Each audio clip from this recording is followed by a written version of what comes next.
Um, we're back again. There shouldn't be anything objectionable this week, so you know. I hope. I don't know. We'll see. Fuck. Anyway. Um. That was objectionable. What are you doing? Oh no no It's no no! okay. It gets better actually, because Evan, we respect your right to engage in furry behavior. okay. Well, I'm glad I have that right. If it ever occurs, maybe I will. Anyway, Mr. Beast, he did a well thing just recently. Mr. Beast. Okay. He did, down in Africa, dug a bunch of wells so that people could drink water and whatever. Yeah. That was ages ago. Yeah, it was. And then, of course, I think we did the update on that. I'm not sure if we did or not, but yeah, most of those are basically disused and not even used anymore. Oh yeah, yeah. Well, that was Well, totally corrected though. it goes down to the same thing as you run into whenever they want to talk about home. That's actually old news, but it's the same It problem you have is, when you talk about like but homeless there's a people, right? reason. You can't just give people a thing and be like, "Oh, we've given you Well, a thing," Well, it and also now doesn't help that now their you're language the is the literally way that lack you the were word for living before. maintenance. You don't have to live that way, and we just completely ignore the fact that that's by choice. Yeah. well. So here's the thing: is there's a clip that was going around, and I know that it was being used in certain circles in a certain way, but it was a genuine clip where the guy mentions, what's the word for maintenance in the native language, Mm-hmm. and they just don't fucking have one. Yeah. And it's like that's the point, is it's not in the concepts. He means like it's not in the cultural zeitgeist to maintain shit, But the not reason just that to I repair it, but mention to maintain this it. is because he's going to do it again. I'm sure he Because is, because he doesn't want to fix it. He wants to look like he's fixing it. mm-hmm. So Mr. Beast and Mark Rober are launching the global Mark hashtag already. Team Water campaign to provide clean water for millions.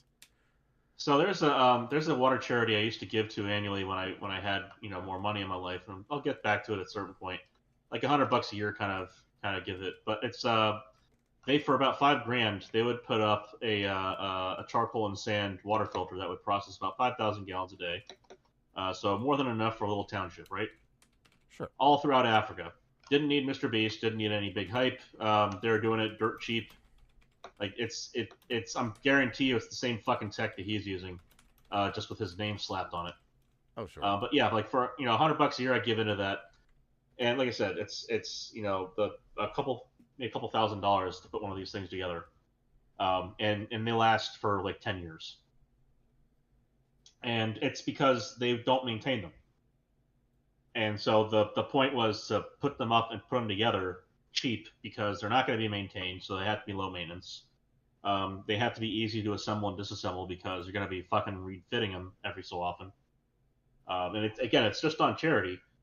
So it's one of those kind of feel good and tell the government to go fuck itself at the same time notions. You get to do a little tax deduction and help someone out with some water. It's like that's all good, well and good, but the expectation there is not that it's going to be a permanent solution, no matter how they sell it.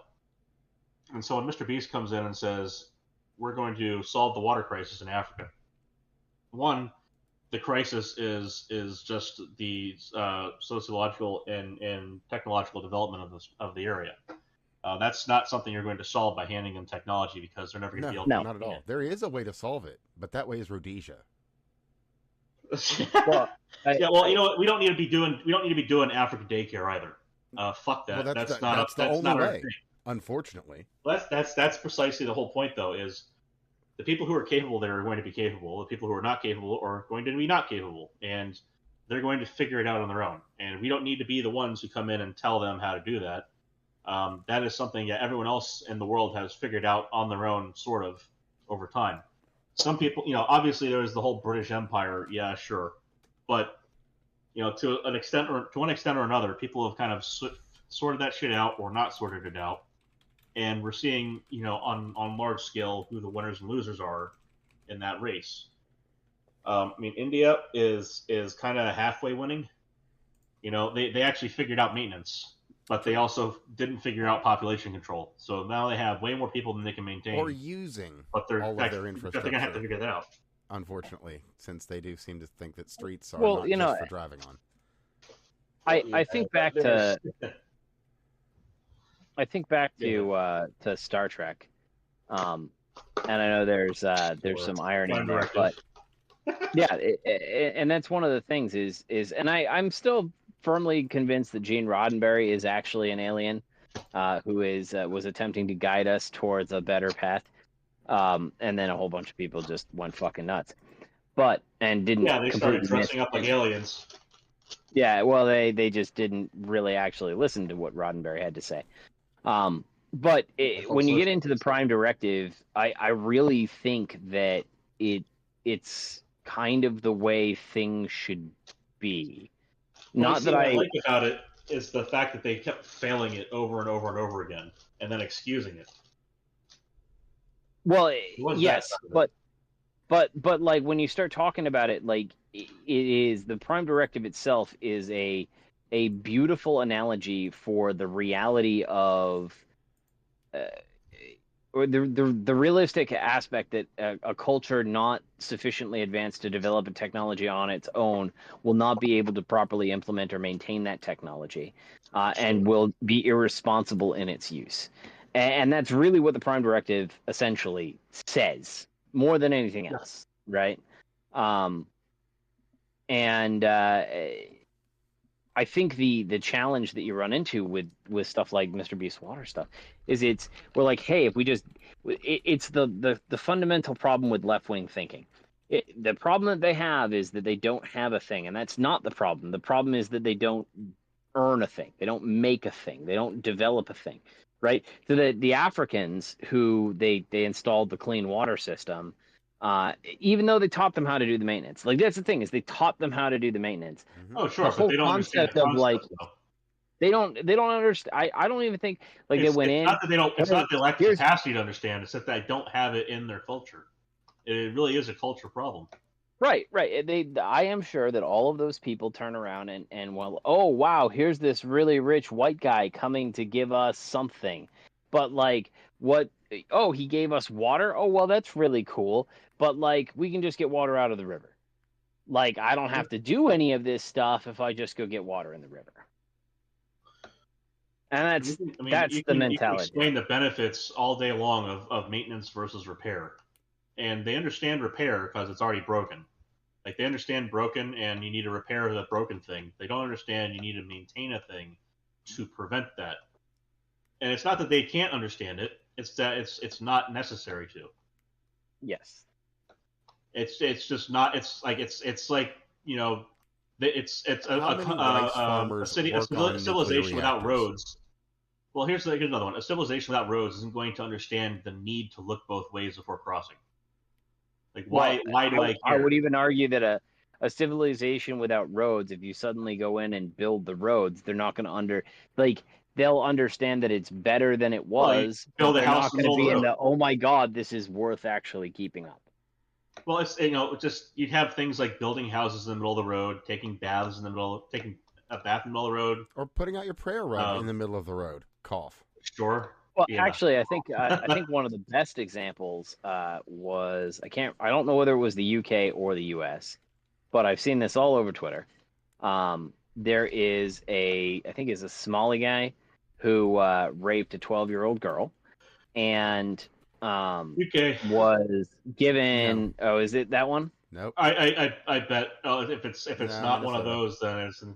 Oh, okay. Well, I mean, there's so many to pick from. Yeah. But So both. the Islamic Center came in, stepped Oh in, yeah, that and was said, America. That was Yeah. just recently, actually, please last few days.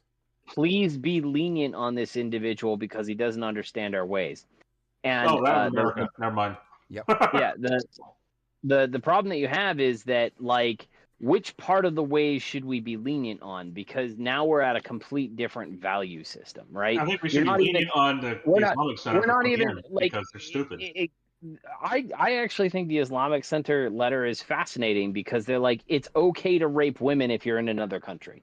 That's Well, that is fundamentally to what say, they're it's saying. okay It's to okay rape to rape children if you're in children another country. if you're in another country, and that is the stance that they actively took. And you got to pause for a minute, Yep. whether you're talking about something like water You or gotta any one fully of these other appreciate things. that. You can't turn around and be like, "Hey, we just need to train them." You know, this is the feminists that teach men not to rape. No, like they don't have a concept of this is morally wrong, and oh yeah, other people in the Well, it's community worse. also don't have that concept. It's worse in that community because they're actively taught that the best and most perfect example of what a man can be is a man who married a girl at age 6 and raped her at age 9. So it is not seen Well, as not wrong. only that, Once they she are bleeds, commanded she's fair by game to that them. man to conquer other lands and their women. And they're just doing as they've been taught in their religion. I just think it's more profound that the Islamic Center said that we should be lenient because he doesn't understand our culture Well, of course than they would anything say else, that. Yep. I right? mean, that And because that's it's the literally same thing. the way it It works. is a direct parable to the Mr. Beast thing because, like, it is a layer of comprehension. It's not even the act of the physical thing that's wrong. It's like the concept that it could be wrong is missing. The concept Well, that you have to do maintenance is on missing. that specifically, the I'm sure you've both seen the interview with the Middle African guys that they're like, so what do you think the woman thinks about when if you rape her? It's like, and they're like, what do you mean? What do you mean? What No. does she scream or does she not scream? Do you mean? It's yeah. But I don't know. I think it's a whole different layer of concept. It's the same thing as trying to give homeless people homes. It's the same thing as Yeah, you know what are you going to teach accomplish Islamists that by putting it's someone culturally in different something here. that has to be looked after constantly, who can't even look after their own hygiene on a day-to-day basis? You know, if a person can't That's the thing is, I remember will to not look bathe, down on. Well, it's one of those things where there's also a bit of confusion on the whole idea of bigotry there. It's not like I'm not going to look down on a guy from India because they're Indian, but if he shits in the street in front of me, I will look down on that. And I got to tell you, 99.99%, as far as I understand, of the people I've met from India aren't street shitters. So I don't sit there and look down on them because they don't shit in the street. It's the same. If I were in India, it'd be the same thing. It's that action that's the problem. And you're not going. If the guy over there who tried to pay people to shit in a toilet instead of the street, they killed him. it's a funny world. There was What a is guy this? over there. I must There have was a missed guy that. in India who tried to pay people to poop in a toilet instead of on the road, and they fucking murdered him. Why? It's a I superstition. could not tell you. I think it was a couldn't tell you. superstition thing, like related to that at least. Like he was trying to do something. It blew my to people mind. by his- I could not believe by they his do thing. that.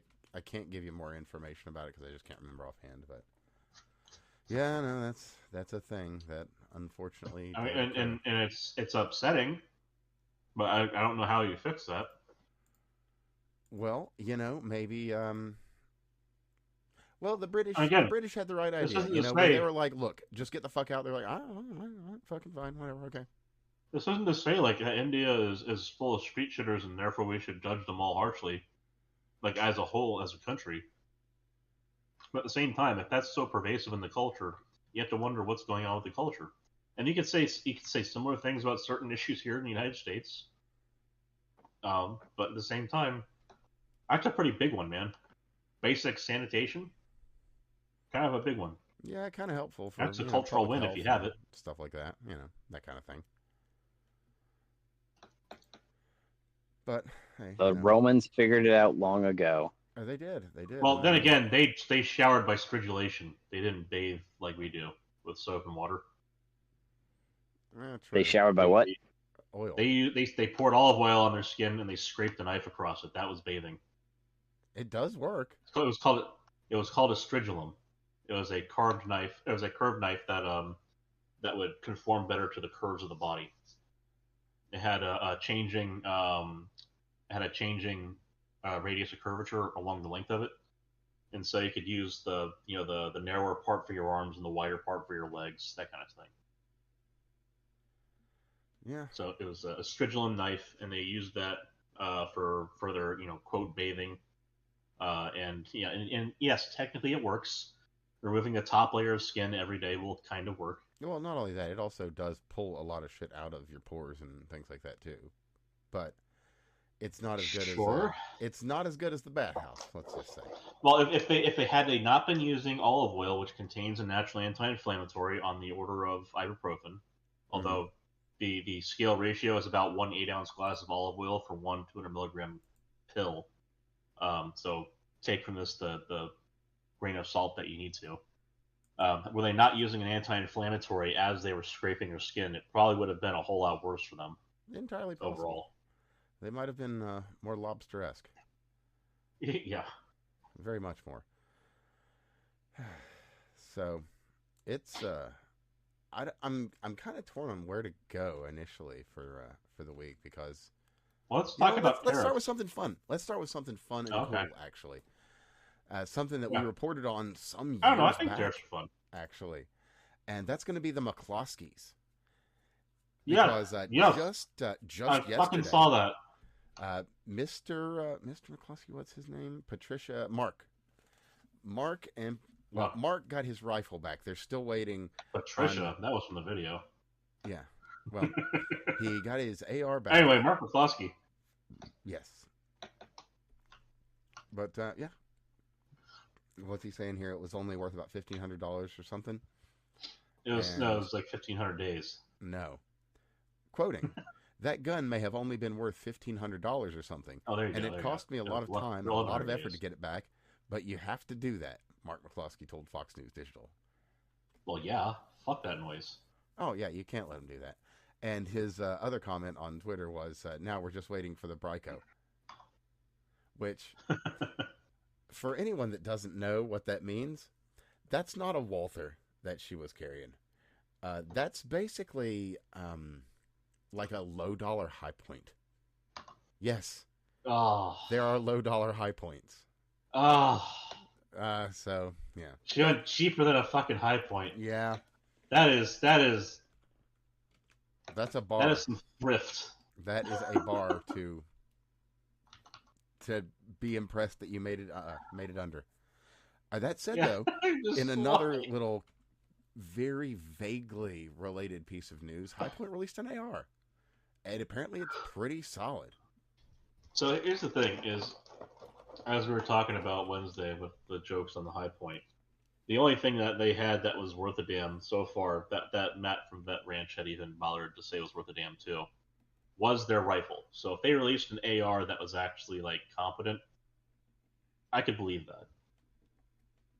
Yeah, Like they might have actually it's accidentally, kind of not hard to do, as long they as might have accidentally hired someone who knows what the fuck they're doing at some point. Because every pistol they've ever produced has been trash. It's not even like a fucking competition. It's always been, if you're buying a High Point pistol, do you want this trash that doesn't cycle after 6 rounds, or this trash that doesn't cycle after 10 rounds?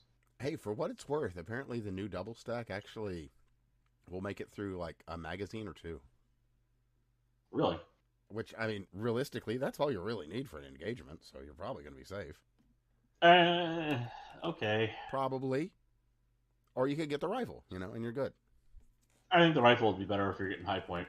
Then again, if you're going to spend money on a High Point rifle, you may as well get a decent pistol. Oh, so like the High Point 45?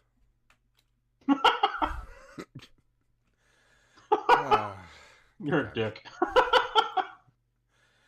Just kidding. Obviously, I'm talking about the pistol version of the rifle that you can put the brace on. Duh. Because, anyway, what's really funny is that we are literally terrorists for talking about this. If we were in the UK, Really? yes. But Good, fuck them. But actually, it would probably be Okay. what we were talking about earlier. This is like just a minor terrorism offense. We'd get a major one for our previous conversations.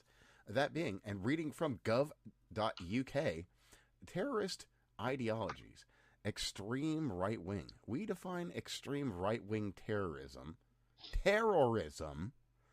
as the active or vocal support of ideologies that advocate discrimination or violence against minority groups. The 3 most common subcategories of extreme right-wing terrorist ideologies and their narratives are Number one on the site right here, bullet point one, cultural nationalism. Western culture, quote, is under injected into threat my from veins. mass migration and a lack of integration by certain ethnic and cultural groups. That is their number one. Directly into the veins. Like, these fucking people. Didn't the UK just like threaten to try to extradite Americans? Yeah, I think too. And that didn't go. No, they did that before. They did that before. And they similarly got told to go fuck themselves before. The Keir Starmer said something about extraditing Americans, like at the beginning, towards the beginning of the year. Something about something terrorism, and something talking about our politicians, and then we started making fun of them because why the fuck would we not? America, duh. And they started to say, we'll send you nasty grams who will extradite. It's like, no, you fucking won't. Fuck you people. Sure enough. And then Ofcom sending us our ISPs nasty grams and some of our businesses nasty grams. JD Vance took that to fucking Trump. Say, hey, Daddy Trump, take care of this. Alrighty. The fuck you guys doing? Yeah, and something just to make a note here, because Mr. Starmer did come to. He was received in a very gracious way by Mr. Trump at his estate in Scotland. That was very nice of Mr. Trump to receive Mr. Starmer that way. I hear that Starmer guy is something important or something in Britain. I don't know. It was nice that he was that he was respectable in Trump's presence. But anyway. Just a note on that on Herr Starmer there, and I'll include a link to this, just a short clip of an interview here. But Jimmy Savile, everybody's familiar with him, big radio BBC personality. Nothing else ever happened ever involving Jimmy Savile, especially not the rape of hundreds of special needs kids. That definitely didn't happen, even though it did. So. Barring that in mind, and also the fact that Jimmy Savile, was good and close friends with a serial rapist and killer, and somehow one of his victims ended up buried near one of Jimmy Savile's homes, one of his properties. But that's just a coincidence. That's just a coincidence that Jimmy Savile is directly related to the royal family.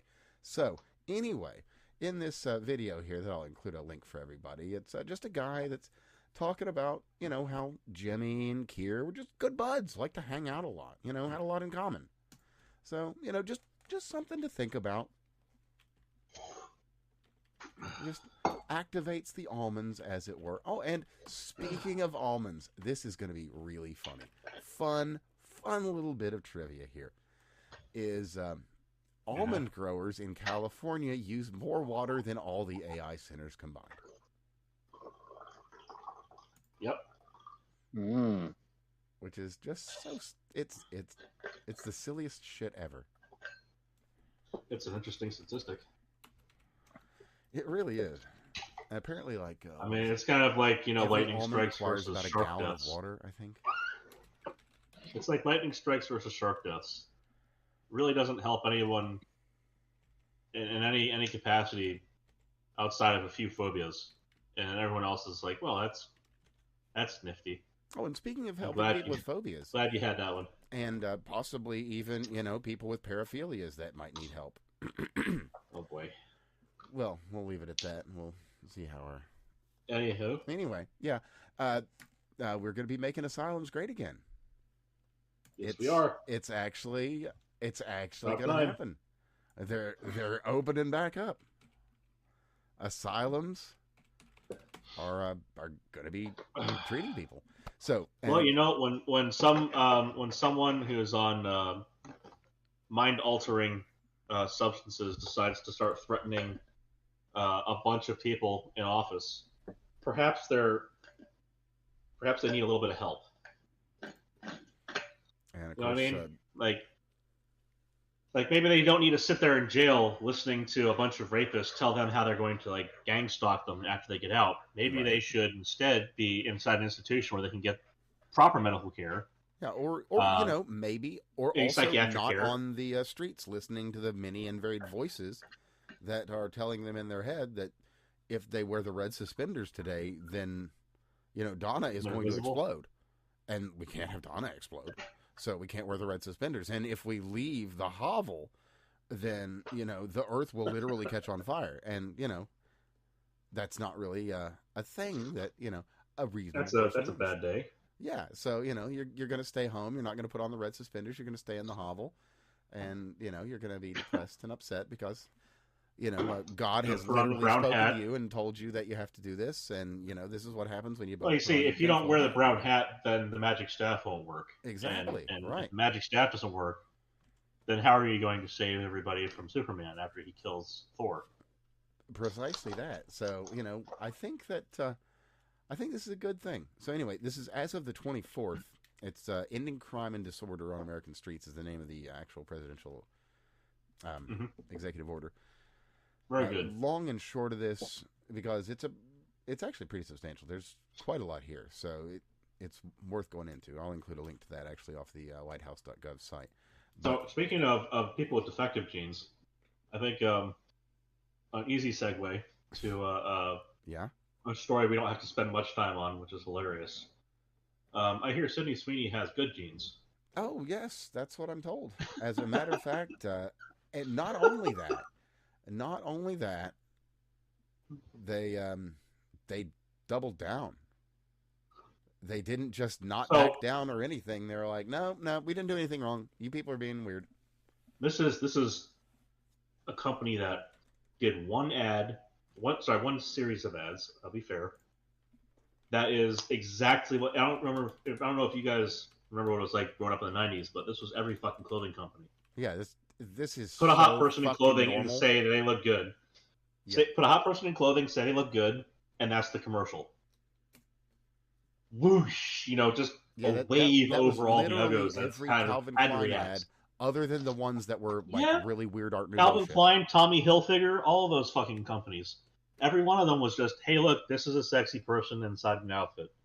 Go buy them. And then a lot of the people who are complaining about Sydney Sweeney right now would have been the target audience, oddly enough. Like, oh, if I buy this clothing, I can delude myself into thinking I look like that.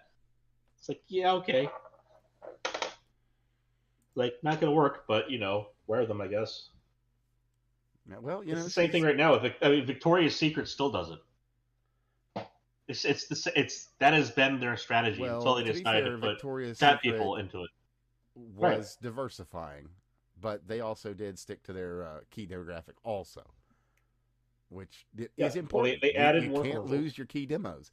You can't just decide, hey, Dylan Mulvaney is the perfect person to market beer to teenagers. Oh my god, that will forever be in economist textbooks. That guy has still been a problem. I thought he kind of disappeared. Like, realistically... Kinda. Budweiser has...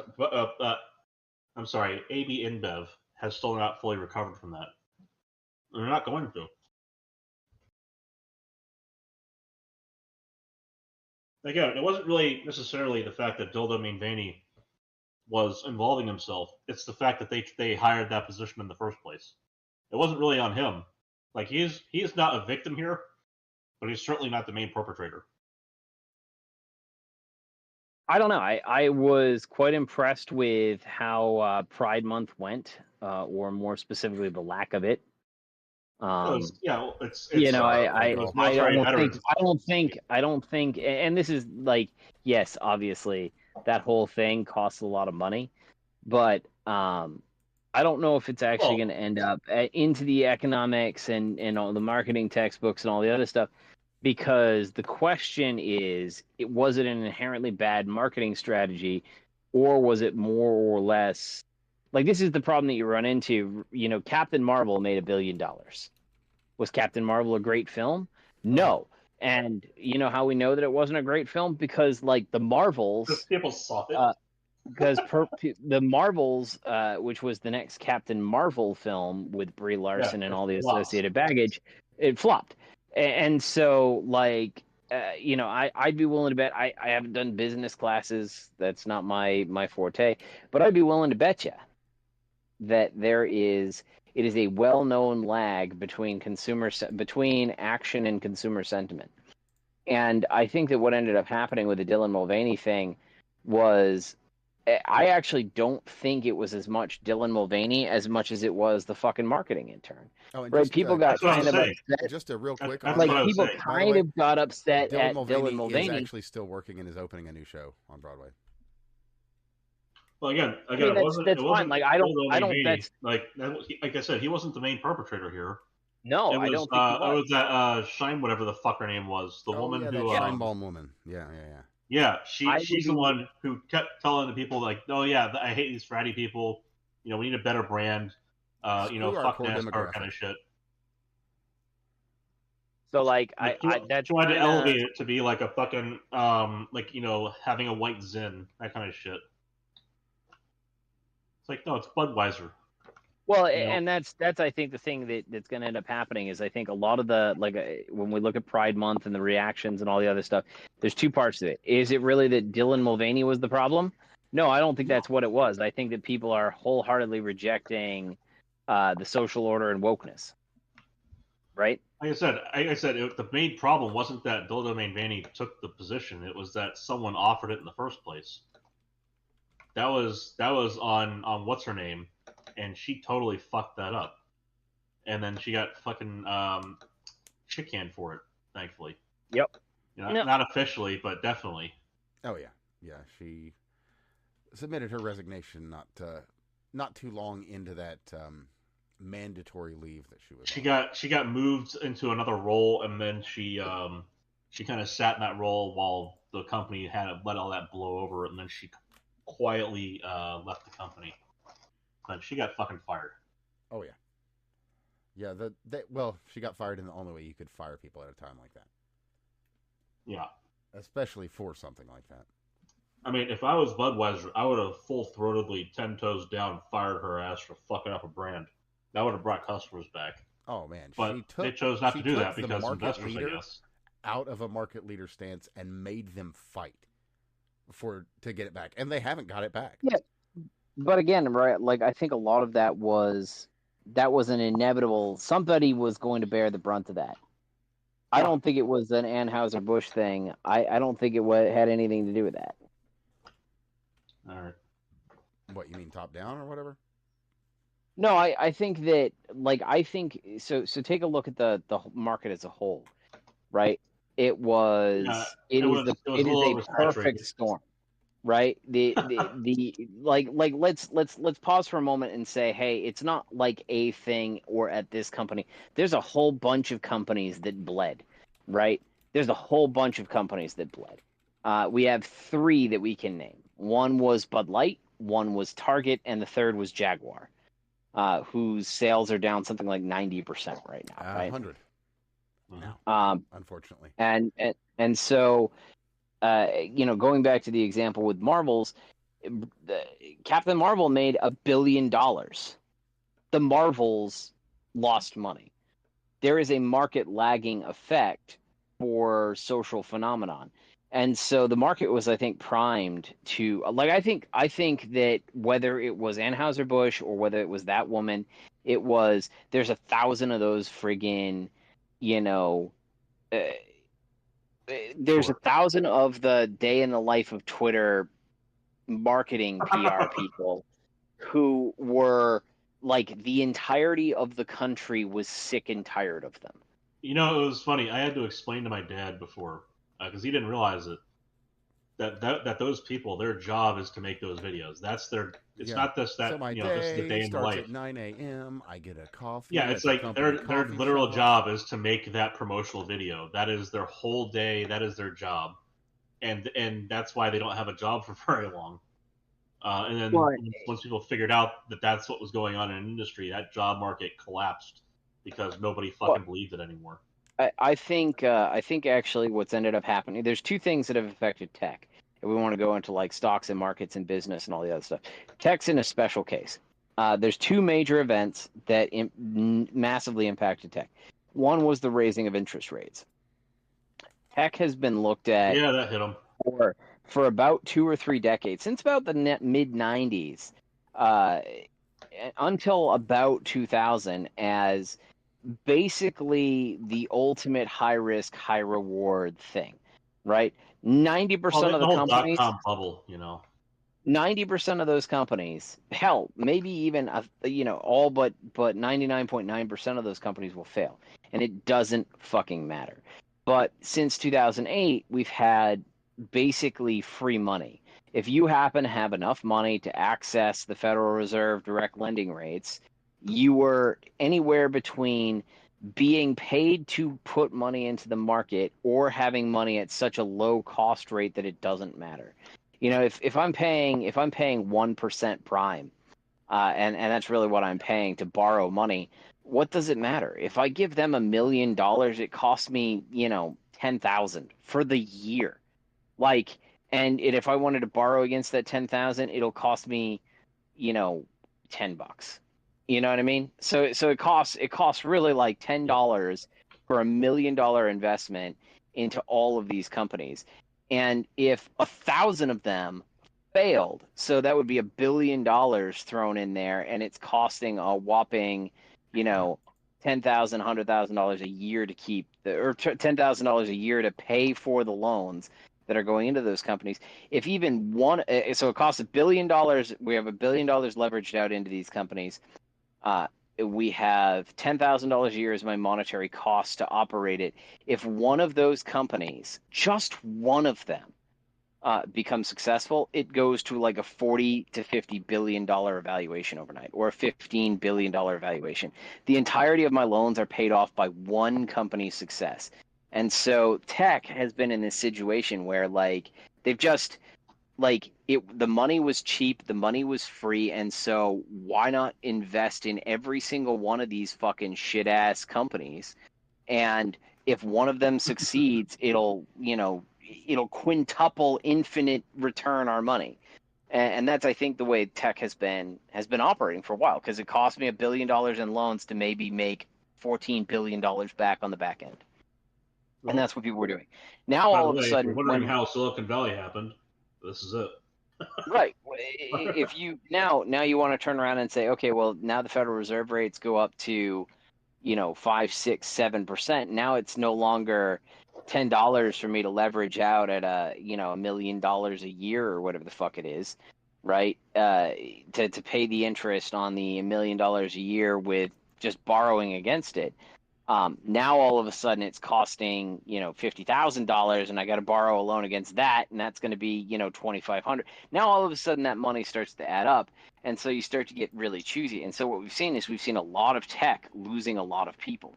And then on the other side of the house, you have Elon Musk come in, and he picks up Twitter, which is I think the last time I saw a financial report on them, they actually lost money. Like they engaged in the social engineering, let's sit there and screw the people who are not following and towing the World Economic Forum line. They did that, and it didn't matter because 80% of the staff at Twitter were useless. Right? And this is not abnormal.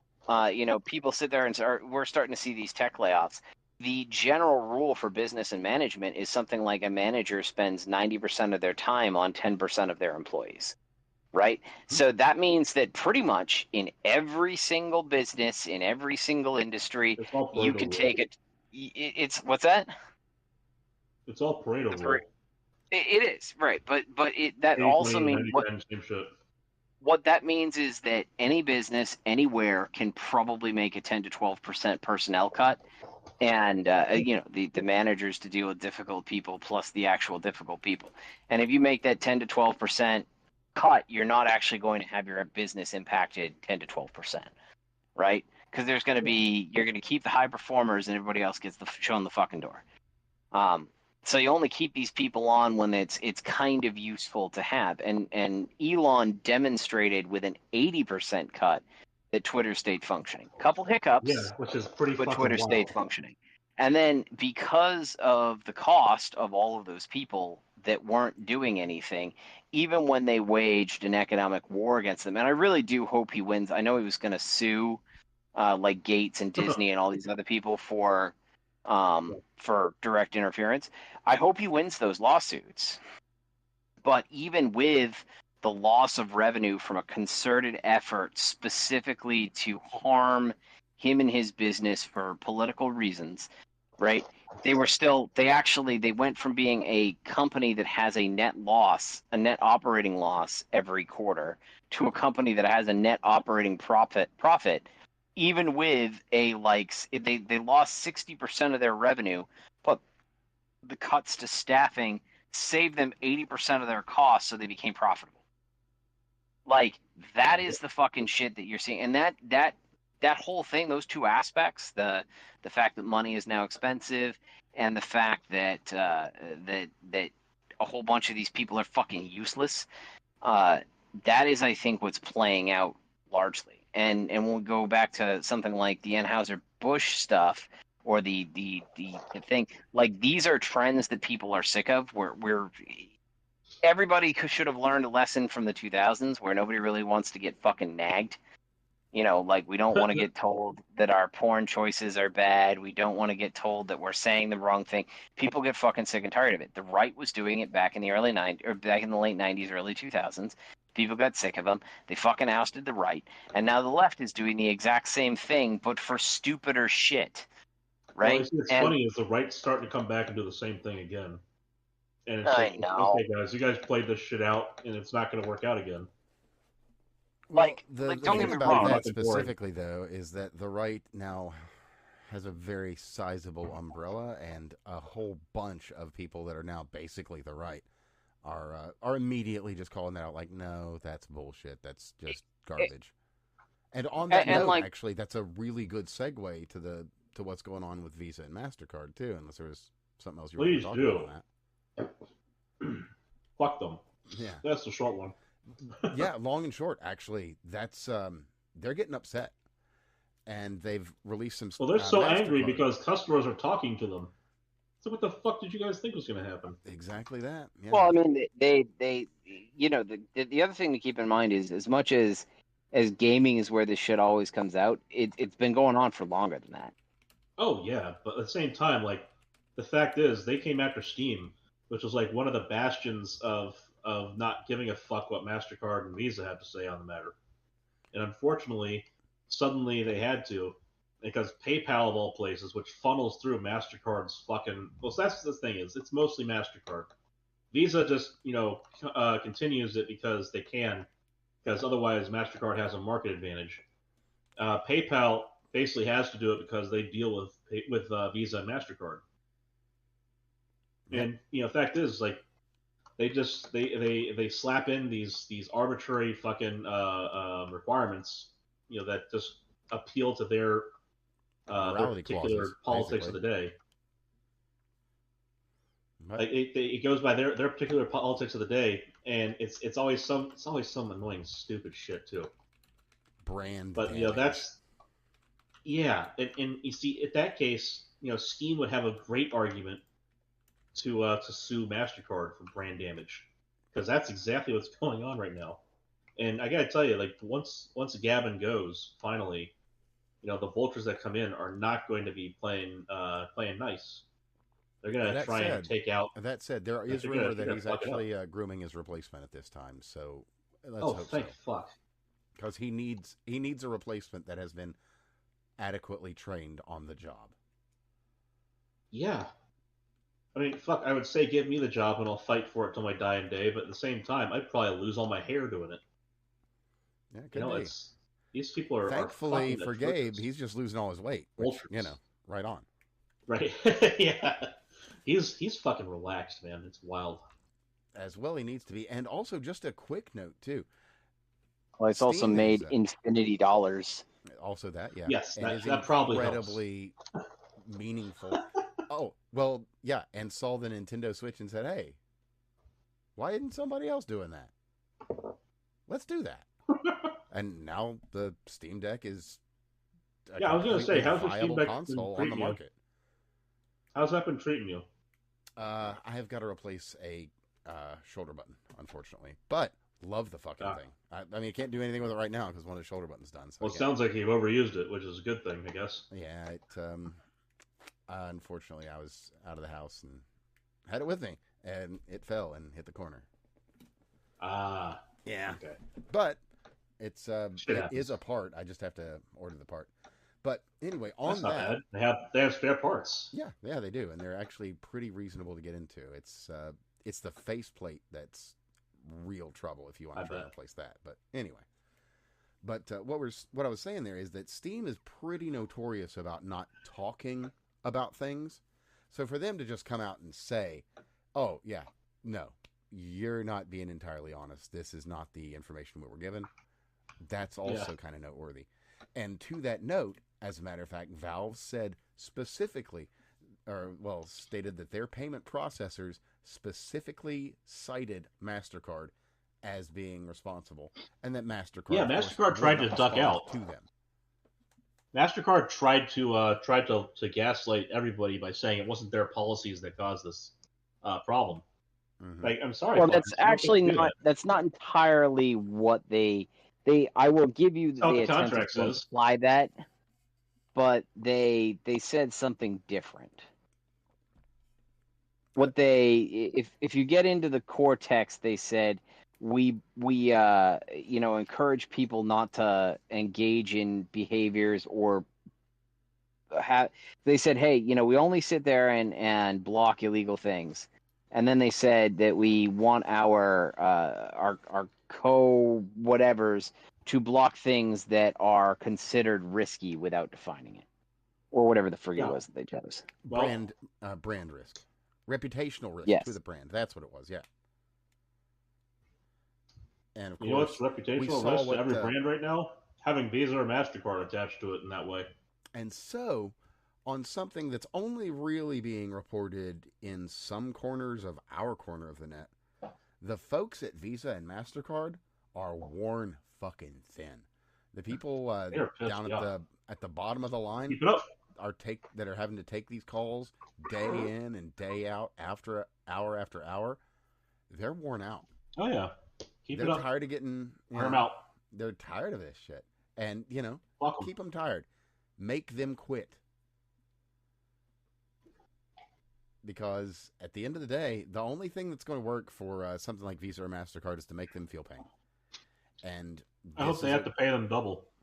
Yeah. Make them lose money. Make them lose stature. Because that's So that's the only thing that's going to work. So it turns out Elon was paying attention when someone was saying, "Hey, X payments, when's that happening?" He just relatively plugged into the conversations that happen on X when it comes to gaming, which is hilarious. I mean, I would actually argue that that's not.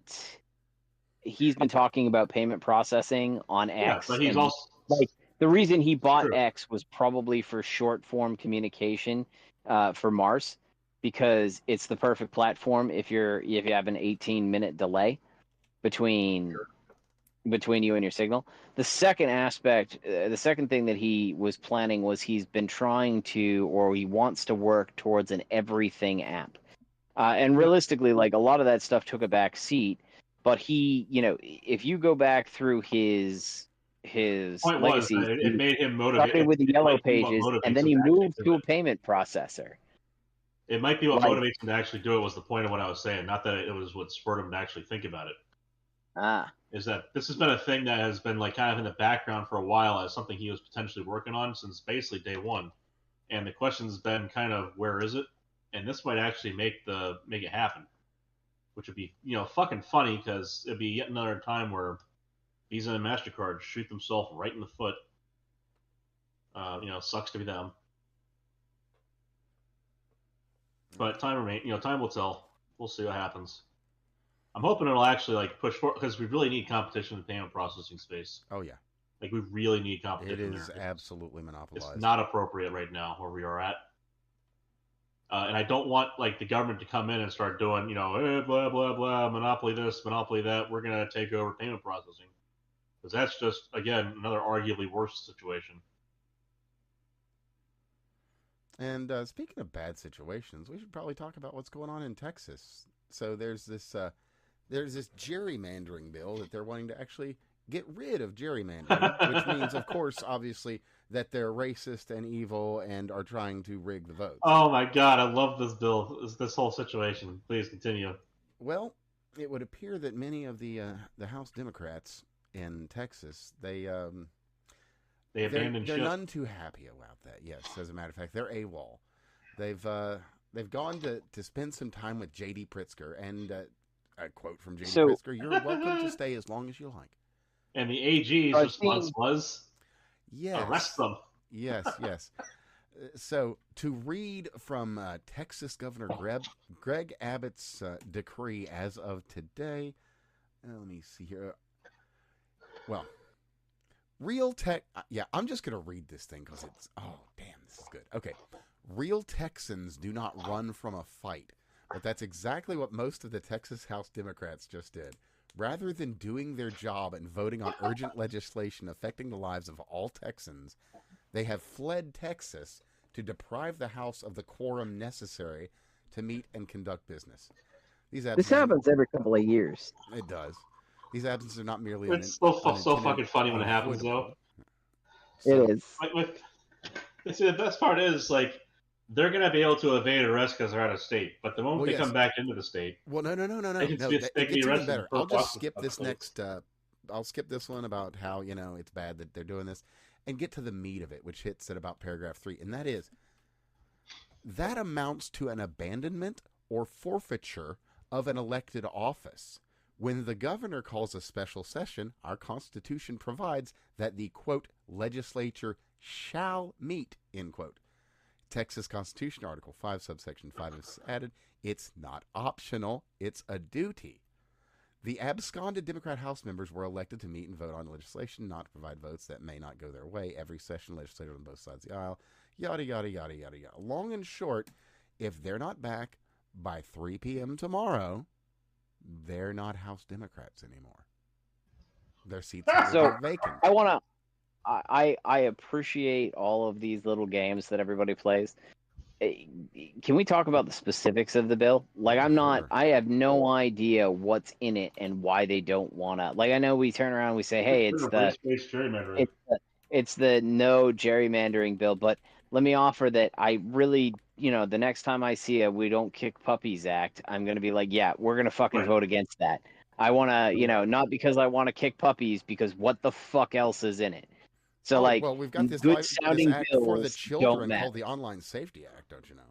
Yeah, well, I'm not talking about that. We're talking about this. So can can either one of you enlighten me on what's actually in this bill and why they're throwing a hissy fit? I don't like have what's the specific details, but I can give you It's a TLDR. Race-based gerrymandering. Yeah, basically, you've seen what gerrymandered county districting looks like on a voter map, right? Yeah. No, And I've it's definitely, like, splotchy and Virginia's one weird. of the worst ones. Well, it's like that everywhere, basically. And what they're doing is, the long and short of this is, they're going to go ahead and make all these districts just make sense to the districts they're in. It's not like you're going to have one that follows a road up to some one guy's house. It's just, you'll have this area, it'll all be blocked off for the regions and peoples that are in those areas. Just largely a simplification of what is an incredibly convoluted system. To put it, I think I saw the map and it looked like sea of red, tiny bit of blue, right?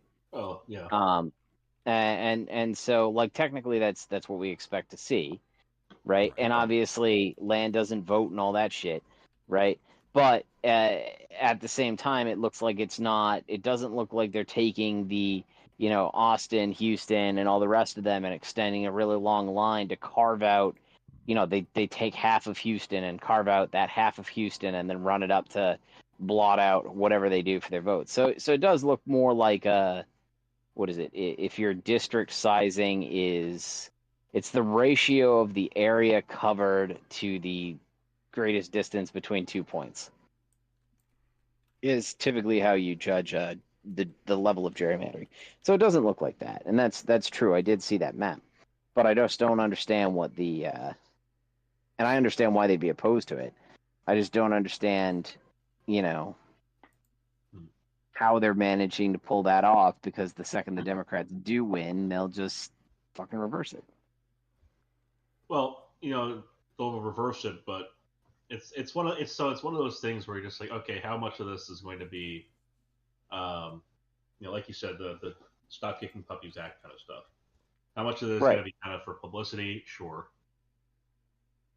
But then again, like, you have this giant gerrymandering that goes on and on. This is not something that has been previously addressed kind of comprehensively in this way. And Democrats keep trying to make advances to make Texas purple. And so having all of them walk away is pretty fucking funny. Especially if they're going to abandon their position and lose it. It's like, rather than play the game, you guys are just going to throw your hands up and then try and cry about not being represented. It's like, motherfucker, you abandoned your post. Quite literally. Well, I mean, and like, I understand. Obviously, this is obviously strategic, so don't throw that part of it out the window. Like, don't get me wrong, Dems absolutely 100% are tribalist, and the Republicans have grown as a party to not be as tribalist as they used to be. All of that's true, right? 100% that's true. But at the same time, it's one of those, like, what are we doing here? Why is this such a big deal? Like, I get what they did. They really condensed down the blue influence, and I think, what is it? It's going to lose them like 5 seats. Is that about right? The Dems are going to lose 5 seats on this. Potentially, I think there's something around that. Yeah, no, that's so. That's why is it? But I guess the question maybe it's a limitation on population count. Maybe that's what it is. Like, why wouldn't they just make the blue districts bigger in a non, you know what I mean? Like, expand it out beyond the cities. But I guess that would be if the cities meet the population threshold. And does this affect the Texas House, or does this just affect Congress? Well, it's all voting. So, it's the region. So it'd be technically both, but directly the House. Because, I mean, voting is voting, so it's going to be, how many people are apportioned to each. So, I mean, the one is, like, based on population numbers, and then the other is, like, a hard number, so... Yeah, I mean, it'll affect both, but, the higher the number, that one's going to obviously be affected more, because you're taking from the one and giving to the other.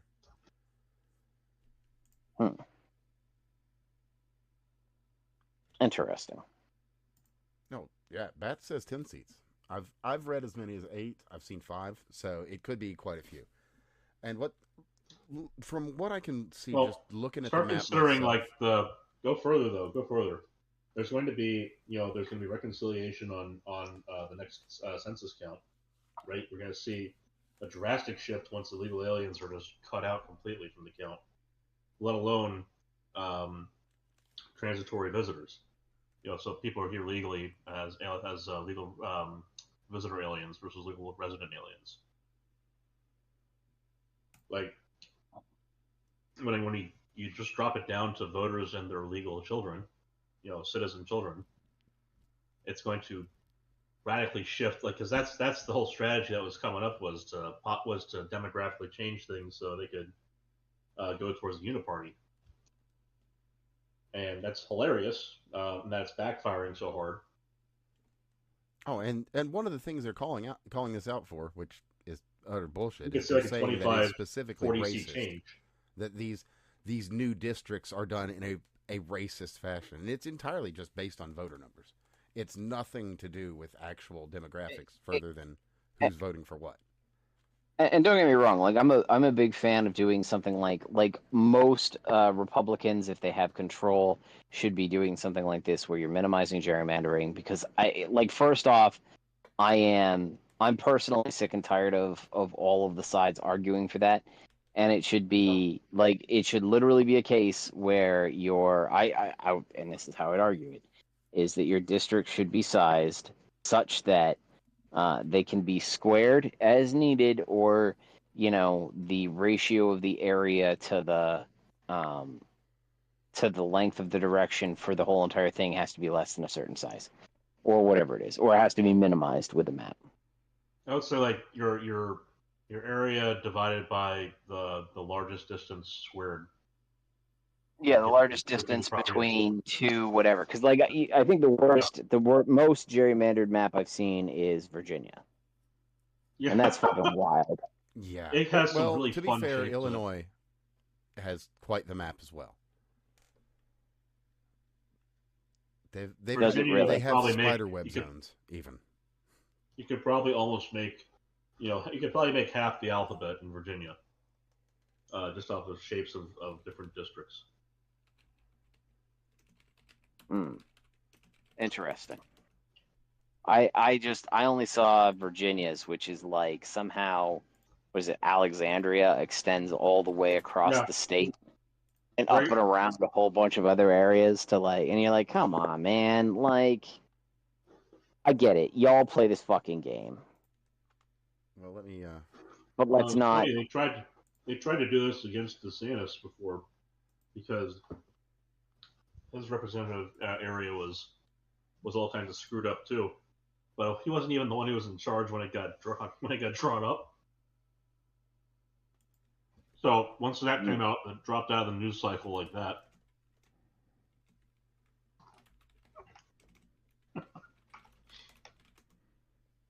These people are fucking nuts. But yeah, as a matter of fact, here real quick, I'll just drop in staff chat a picture of the Illinois district map, and I'll just throw the Wikipedia up here. Which apologies to any Brits that might be listening if you have any difficulty accessing Wikipedia because of issues dealing with your. Don't bother showing your ID for this. Yeah, this is not worth it.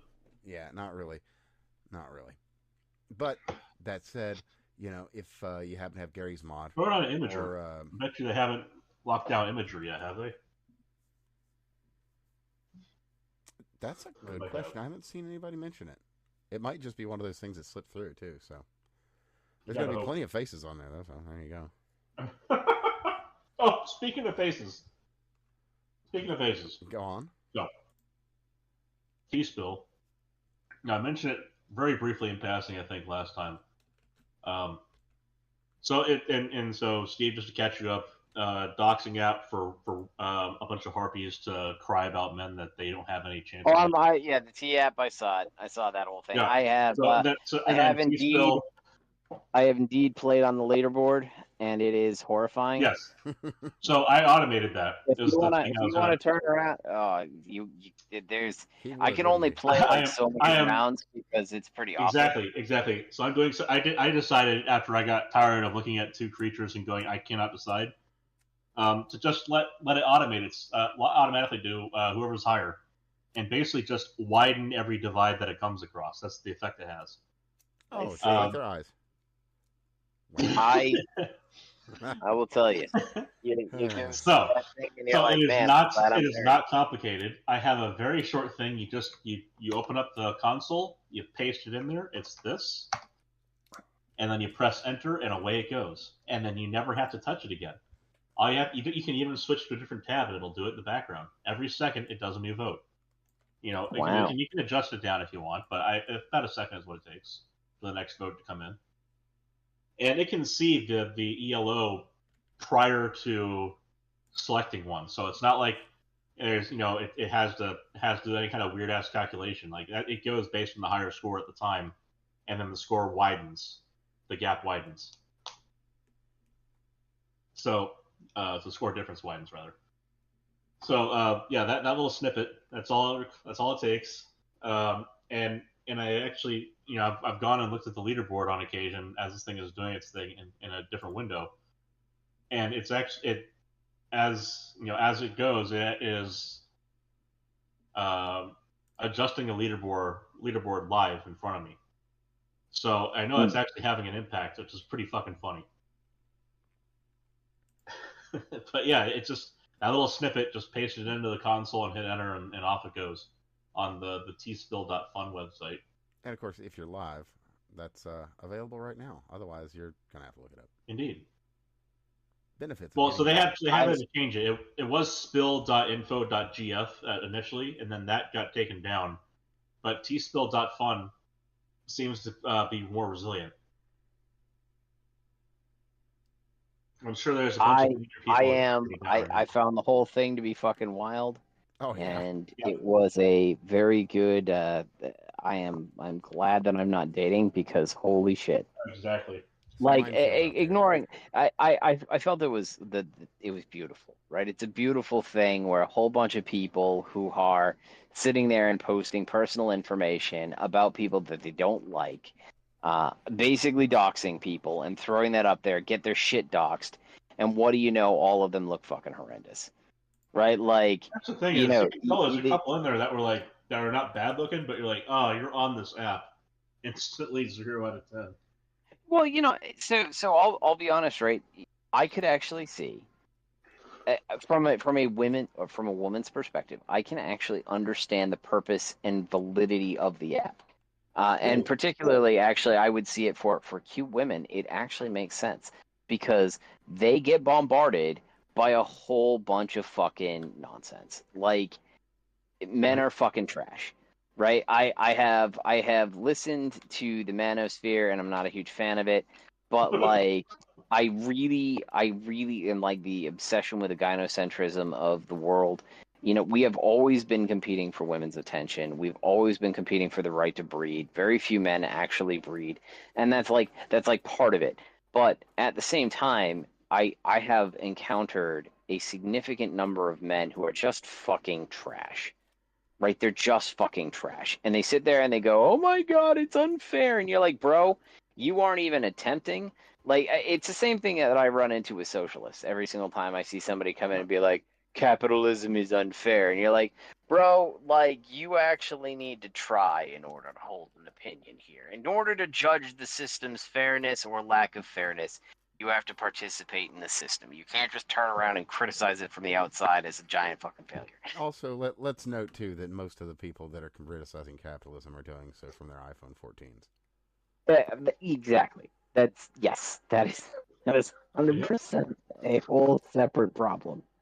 But like I see the same. I can actually understand from a woman's perspective. If I was a cute girl, I would want to be able to look up to see whether the guy I'm going on a date with is a fucking creep and a psycho because I'm vulnerable, right? The funny part women is though that so many of those women are well adjusted, so they don't really fall in with these same people and don't even know about the app. I mean, there's an argument. There's an argument for that, but I would actually be willing to bet you that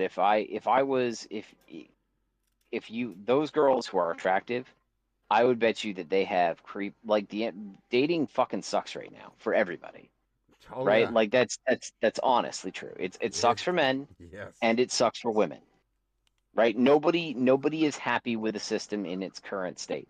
And so if you turn around as a woman and said, "Hey, I've just had like 3 or 4 creepos in a row," like because it's basically fucking like they somehow turned chat roulette into a dating strategy. And that's really what the fuck it is. This is like late 1990s, early 2000s chat roulette. And it's there's a penis, there's a penis, there's a penis. Yeah. Oh no, there's a penis. Like that's what women are facing all now. over again. Right. It's not, here's the thing. On the other side of it, you got to ask their perspective. Well, Steve, but on the other side, you got to ask, where is the positive version of this? Where instead of pointing out creepos, it's pointing out like, oh, I'm already taken, but this guy seems to be like a good guy. Like there's none of that. There's zero of that. It's not out there. But at the same time, right? When we turn around and we look at like Amazon reviews or whatever else, there's nobody who sits there and gets. Very rarely is there any product out there that's a 5 that isn't like a fucking scam, right? People just don't go out. They are overwhelmingly post negative reviews. Amazon has to send products out. This is a situation where these women had to face verify, and they willingly put their photos up. Say what you will about KYC, is what it is, but that happened. And no, I mean, the thing that was best about all of this is that these women were doing this, and suddenly the ability for men to figure out if people were slandering them and then pursue a legal remedy for that was landed in their lap. Like, on that basis alone, I was suggesting, I'm not a lawyer kind of shit, but at the same time, as I'm also a man on the internet, I want to know if I'm being slandered by some hag. I am very much I have a very much vested interest, besides the security aspect of it, just to download the data and see if I'm in there.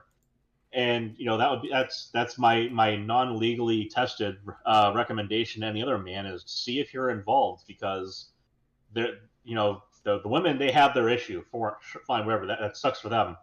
But for guys, did they slander you? Because that's something you can now have. You now have a way to legally action that. You can go after these people, and they, in some cases, they very much deserve to be taken to court. Some cases, it's just someone who just chimed in and say, "Oh yeah, I might know them." Haha. It's like, okay, cool, but the ones that are just like, yeah, this person's a total creep. They raped me, this, that, and the other. It's like, and maybe it's just someone who doesn't have a fucking clue that they're on there. They're just doing their thing. I mean, And again, it's not like a good characterization of all of it, but like that exists within that data set, and it's good that people now have access to it. I agree. I would agree that like that's I understand why the app exists. Like, this is one of the things, like any one of these information technology systems, all of them have for good uses, and all of them have real bad actors. And it's like, how do you can never balance it out in perfect, where you get no bad actors and all the good, right? That's not. Well, that's the thing, is it's a tool. It's a hammer. You can use a hammer to hit a nail in, or you can use a hammer to make a big dent in the head. So speaking of it as a tool, though, the bigger thing that it actually did was it would happen within the same 12 hours that the UK implemented their online safety thing and abused it. All of this happened within the same 12 hours. This app and the Stop Online Abuse of Kids thing, and we're going to use that protect the kids thing to prevent you from talking about protests. All of that shit happened in the same fucking 12 hours. The perfect use case to show why this third-party KYC is not the answer to government censorship to protect the kids or whatever the fuck, and that if there is a use case for that at all, the government shouldn't be in charge of it either, because they're gonna just fucking abuse it. Yep.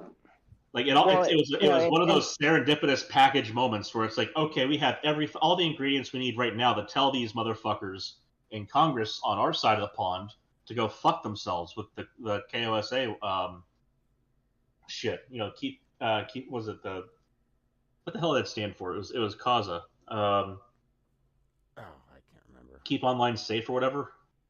Yeah, the latest anti-speech bill.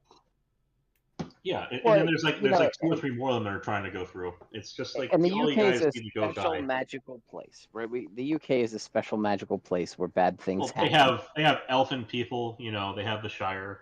Well, that's in New Zealand, but they still have the Shire in England. Yeah, they've got the real Shire there. I imagine it's been paved over with a Tesco since then, but they have it at least. It's underneath Kier's boot. Yeah, probably. Or buried like one of Kier's corpses. Whoa.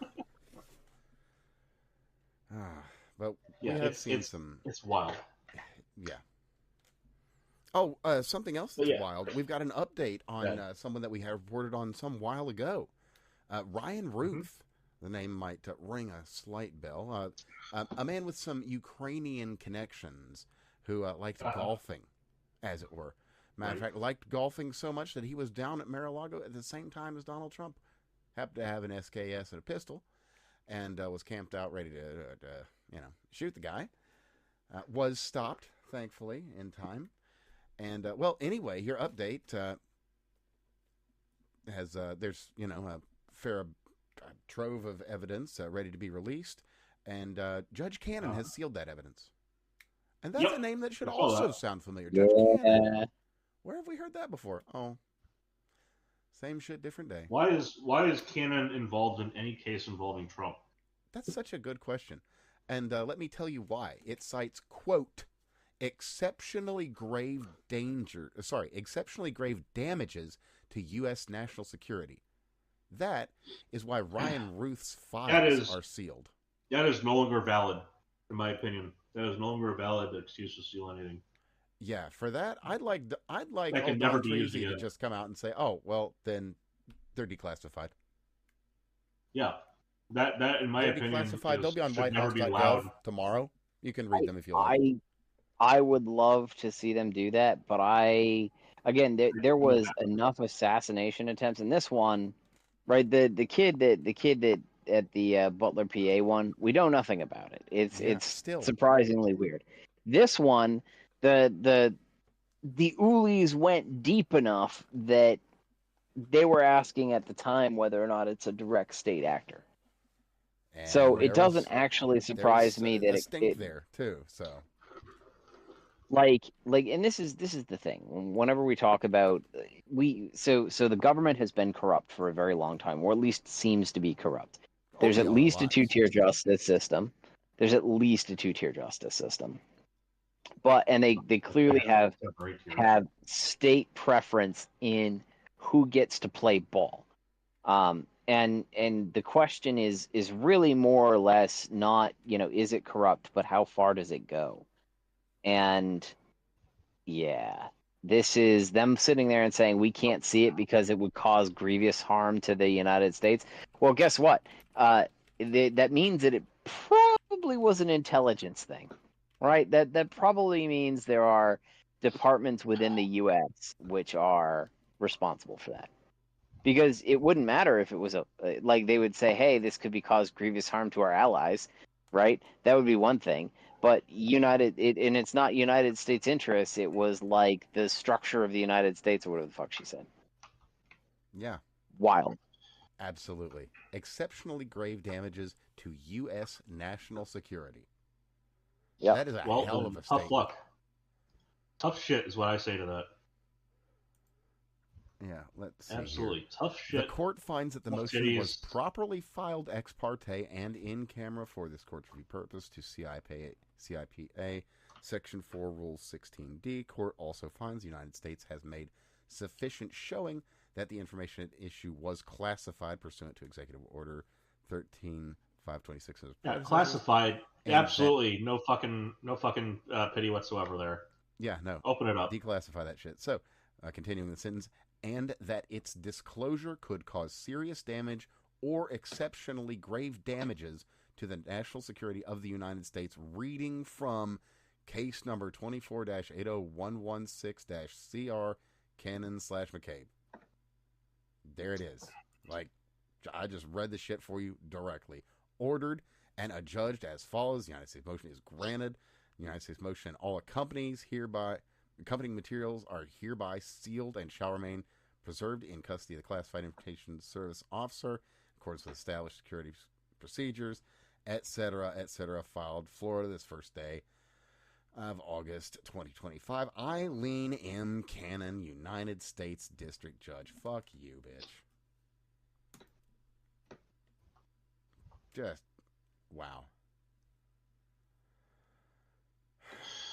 So yeah, Don just needs to say, so it's a matter of classification. All right, well, it's unclassified then. Yeah, thankfully he does have that authority. I'd like to see him do that. Much like I saw him finally just come out and say, you people keep asking about this Jeff guy. I guess I'm just going to go ahead and tell him to release all the info. Did they? Well, he said. I think he said that on Friday. I got to ask we all again. know, the government doesn't work over the weekends, so of course nothing can be released on a Saturday or Sunday. So is it supposed to come out after the weekend? I am sure that Pam Bondi has all the files on her desk right now.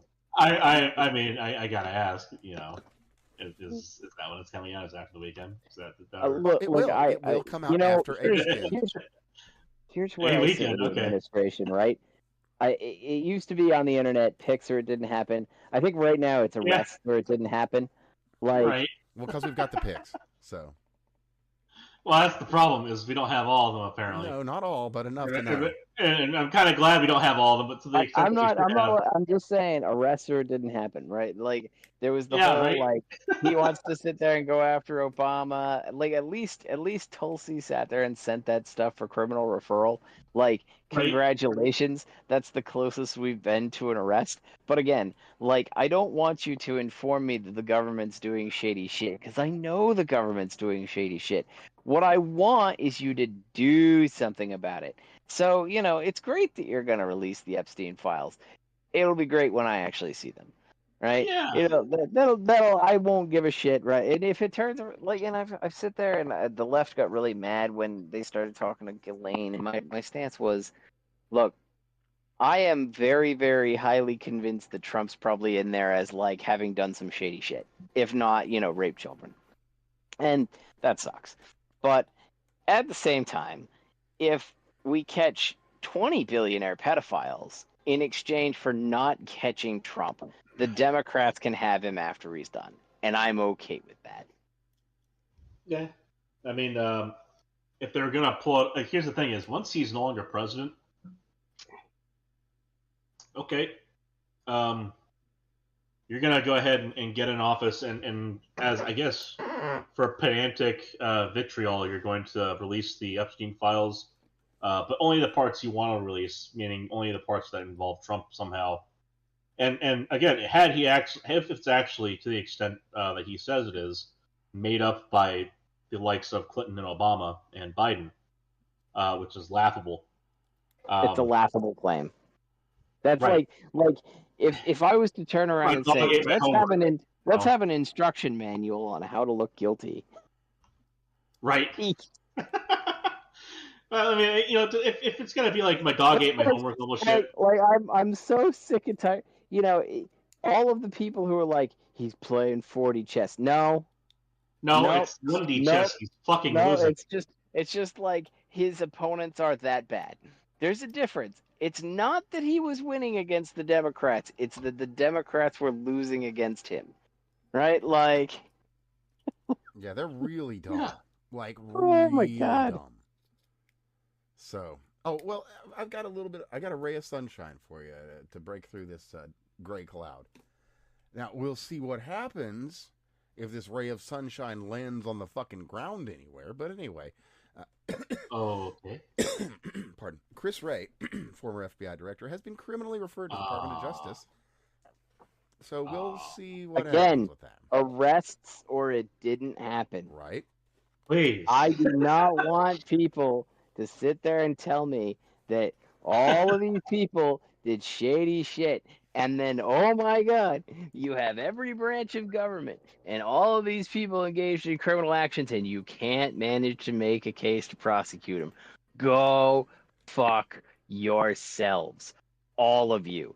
Arrest them. When they are arrested and in jail and going through trials, then I will believe a word that the administration Well, these motherfuckers is saying. can arrest Donald Trump. So, look, I think that the very least that can be done is to return but favor. Like, the fun part with the arresting of Trump was that, like, we got to actually pass judgment on what they were accusing him of, and it was like we sat there, all of us sat there and said, man, if this is the best you can manage to come up with, he's a pretty fucking squeaky clean dude. How the fuck is this? Like, I don't think that Trump is a good human being. I don't believe that. I voted for him. I would love to have, some sort of honorable leader who is somebody I can look up to, that's somebody that America can look up to. But I didn't have that on either side. But in the meantime, if I can't have, like, perfect, I will take, the one who's not sitting there and sterilizing children. That's just where I'm at. Yeah, now, that being said, if over a course of 4 years, using the entire power of the federal government and the state of New York, because they have to be called out for their own special thing, the best you can do is 34 cases of filling out, all of which are like line items in a ledger, right? Not that you did 34 different things, all 34 related to the same thing, and it's like a line by line on your tax form type shit and how you filed it. And, oh yeah, by the way, we're going to call you a felon because we're going to accuse you of a crime, but we don't have to prove you actually committed it. Yep. And an educated rapist. Like I can almost guarantee that there is a higher chance that Trump at some point engaged in felony speeding and they didn't manage to find that fucking ticket. What the fuck? Well, like I get it, the man hasn't probably driven himself in a while, but we were getting told that he leaped through the bulletproof glass and grabbed the steering wheel. Yeah, God, that was fucking either funny. He's got Superman strength or he can become immaterial. What the fuck are you people talking about? Come on. That was one of my favorite little nonsense stories that they put out there. See, he's fucking ripping the steering wheel from his driver. Literally, the best fucking argument that Trump was actually relatively clean and they made everything up was the fact that that was what they had to go on for criminal cases. And then he comes out with the fucking Epstein files like this, and you're like, bro, I went from they have nothing on him in any way, shape, or form to being like, yup, they have all kinds of stuff, but for whatever reason they didn't release it. And now we're in the, oh no, look, we're gonna go after Obama. Yeah, sure, bud. Sure you are. Right? My guess is that somehow it must have implicated Kamala then. I mean, there's no way around this that they've got to have, they've got to get. So that's the thing is I keep having this. I had this argument with Max Sand from Right to Offend Media, the co-host who's usually on there with Sam Whitfield, and he's saying this is all distraction, and I point out we can talk about more than one thing at a time. We have 350 million people in the country. We've got enough brains to put together on multiple issues. This is one of them that he's persistently been dodging around, just fucking releasing the files. And I get that that we shouldn't be seeing. We don't need to see the kids actually getting raped. Like that, we'll take that one on faith that someone actually had to look at that shit. I will accept that without visual evidence that crimes occurred.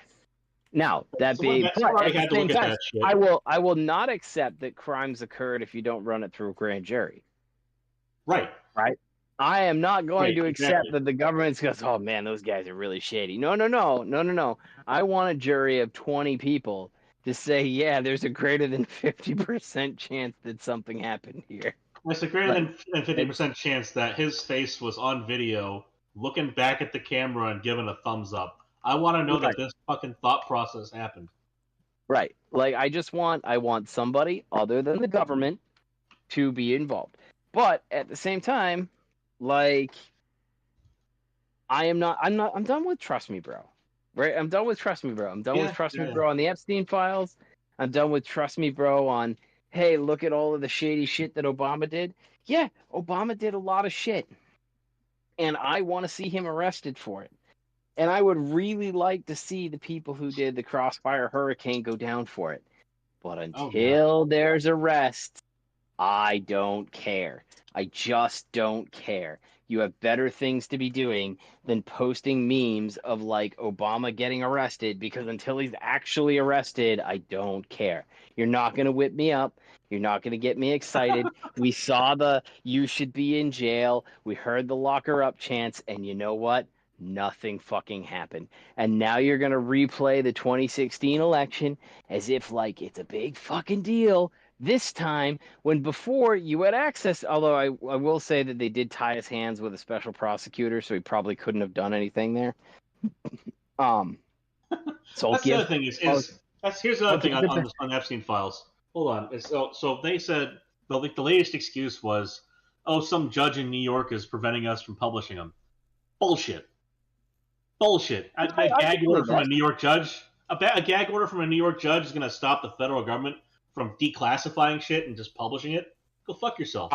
I can see that. I can't at this point. We had a SCOTUS ruling that just said that that's not a thing anymore. No, that's not what it said. It said that you can't file a fucking national injunction from a district court. Correct. But on so they can go fuck themselves in that excuse. You can, on a specific case, something like this, the judge can say that in this case, this stuff can't be done. Right? It's not a nationwide injunction. Right? Because we do have national media. Right now, it feels like it does. No, I would actually say that you're saying, hey, these case files are related to this case, and these case files can't be released. I can actually buy off. So what the fuck? All right, here's my next question then. What the fuck is a New York district judge doing talking about something that happened down in Florida? Because the SDNY he had a property in the state of New York, and he actually owned one of the most expensive pieces of property in New York, and shit was supposed to happen there. Everything else should be able to come out. If it doesn't involve his property in New York, everything else. Not necessarily, right? So it's going to be anybody who's FBI 302s are not involved in a fucking federal a New York court. It all depends, right? So if the prosecutors are using that as part of their evidence, then yes. And that's great for them, but the FBI still has jurisdiction. No, that's not how it works. Right? So if they turn around and they say it's privileged information to be shared with lawyers, the defendant, and the jury, then it's privileged information. So I can actually buy off on that. But that's irrelevant. Again, I still don't believe it. So I'm not buying that as an excuse. I am not saying that I buy it as an excuse. It is a legitimate excuse. I realize you're playing devil's advocate here. I'm just saying. The problem is not that they use that as an excuse. It's that they said a whole bunch of other shit before they pulled that one out. That's what I mean. That's why I'm saying it's a fucking excuse. It's not like if they turned around and they if that at that press conference where Trump was sitting there, was like, "Are you still talking about Epstein?" Which was like the guiltiest fucking moment ever. If they had turned around in that press conference and said, "Look, we understand that people are upset. That memo was drafted. It wasn't actually supposed to be released. We made a mistake. Yada yada. The reality is that we can't really pursue it again because it's I realize I hurt you last time. I'm not going to strike you again. I promise." Sure, right. But if you just turn around and said, if that at the time was, this is all we can get you in the currently all this stuff is locked up, and that's just the way it was. Pam Bondi was a little bit, Zealous? bit trigger happy in terms of what she said, and so she made a mistake, and we're very, very sorry. I would accept that, but that's not what they did. They didn't choose to do that. They didn't try to say anything. They're like, all of the people who believe in this can't believe you guys are unpatriotic anymore. You're all fucking and Jeffrey Epstein. Jeez. And then they're like, well, no, it's really seized up with the SDNY. No. If you'd started with that, that would be believable. That would be understandable. The left would have tried to sit there and make something, but everybody else would have been okay with it. And they'd be like, yeah, whatever. But no, you instead decided to accuse everybody who disagreed with you on this of being a traitor to the nation. It's like, well then, what really is in there? I'm very interested now. Yeah, it makes you ask some questions.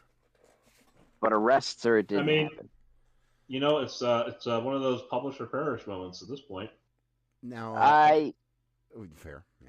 They could have turned around and just been quiet about it, and it would have been fine.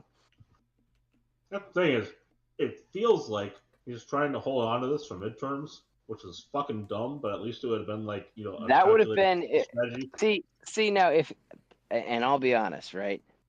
If he had turned around and he'd come out and said, "No, we're not. We after getting through the files, we're not going to do that," and then everybody would be like, "Why?" I'd be like, "Because there's such great shit to drop in the midterms." Like he does when he turns around. He's like, "You know what? We have the greatest fucking tanks. We have the greatest tanks. We've got the greatest planes. Did you see the bombs that we dropped in Iran?" If he said, anything on that until the middle of 2026. Yeah, there's a few people who are up for election, and it's gonna be a good time, and you'll find out come 2 weeks before election. Don't worry. Especially if they turned around and they said, "Hey, we're gonna release it." There's a couple of the people who are opposing me in Congress are. They're bad people. They're so bad. They're bad people. They don't even know what's coming. Chuck Schumer's on the list. I'm just saying that perhaps I would try to tell you how bad they are, but they're too bad. Yeah. If he did anything like that, if he turned around and just tipped the hat that it was a strategic thing, that would have been just fine. Everybody would have laughed their asses off. Actually, that would have been a fantastic strategy because the Dems would have been in damage control mode for the next 6 months. True. Right? They would be actively instead he handed them the ability to just go sit there and hunt him down on that. If he had turned around and he said, "Man, after reviewing the files, we decided we're not going to release them at this time. And everybody's like, why? And he shouldn't even say anything. He should just let them ask him why and be like, oh, because there's some people who are opposing my agenda who are in here, and we're going to have a good time. We're going to have some productive chats. I mean, that would be more acceptable than the bullshit we've been dealing with, that's for sure. Yeah, if you turn around But the again, president of the United States, so much then dumb shit. It would be all as that dumb funny shit, as it is currently concerning. it is. And yes, I would gladly trade be... those, because that would be hilarious. And you know what? Like, you just turn around and be like, ooh, every time you get like one Republican senator or congressman who's just being a pain in the ass, be like, I wonder if he's in the files. Like, he takes a little manila folder Like, out in the John thing. He Thune, says, didn't you know that one guy with the plane? Weren't you friends with him? or what he should do is he should have sat there and done something like that. And then he should have just a manila folder that sits on his desk that says the Epstein files. And it just says there, right? Because they do all those fucking press signers and all the other stuff. Sit it right next to the thing when he's signing executive orders. Right next to it. And then he takes questions to the press. They're like, hey, Senator so-and-so has blah, blah, blah. And they're sitting there and opposing your agenda. And he just says, and he just taps the fucking manila folder and says, we are having productive chats. And like, it would be wild. He wouldn't say anything. Yeah. He wouldn't implicate anything. Senator Sanders is being uppity again. Well, yeah. Well, like, do you know how well that would have played out? Like, that would be so. Well, fun. Here's the thing: is to a certain extent that would be like bobbleheads. I'm sure that the skiff discussions about Trump's involvement with Russia are very damning. It's like, okay, say any of the evidence out loud. Just speak it. Yep. That's the problem, is they're having the same exact fucking moment right now, and it's our guy in office. Fuck that shit. Yep. Well, and again, right? Like, before we go after, like, I understand what they've presented for. The Dems are attempting to play damage control on the Obama stuff. That's a very, very interesting thing. I think it's going to end up being a he said, she said. I don't think they'll succeed in court with that. I do agree that the actions are criminal, but the thing about Obama is actually a very smart guy. And while he did a lot of really dumb things, they're ideologically driven, not like he had a real thoughtful and rational discourse on the engineering of technology for solar versus nuclear, right? He didn't do those kinds of analyses. So I expect him to be somewhat wrong. In the case of like what he did here, he also did this throughout his presidency, and it didn't get turned into a scandal because the media loved and adored him. But he would walk right up to the line of what's acceptable on multiple issues, right? He did this. We had the Fast and the Furious. We had the Lois Lerner email scandal. We had the Hillary Clinton email scandal. So, like, him being directly implicated in guiding this is going to look bad, but it's too late for that to be significant. If this had been trotted out in 2016, that would be significant. Here's the thing, is if they can arrest Trump, they can arrest Obama. Sure. And that's not going to cause any kind of like a cultural catharsis. Certainly not. No, it's not. But it is certainly going to be hilarious. That being said, if he'd gotten in 2016 and done all of this stuff, right, and found all this stuff, and he'd put the right people into position, and I get it, right? He didn't know.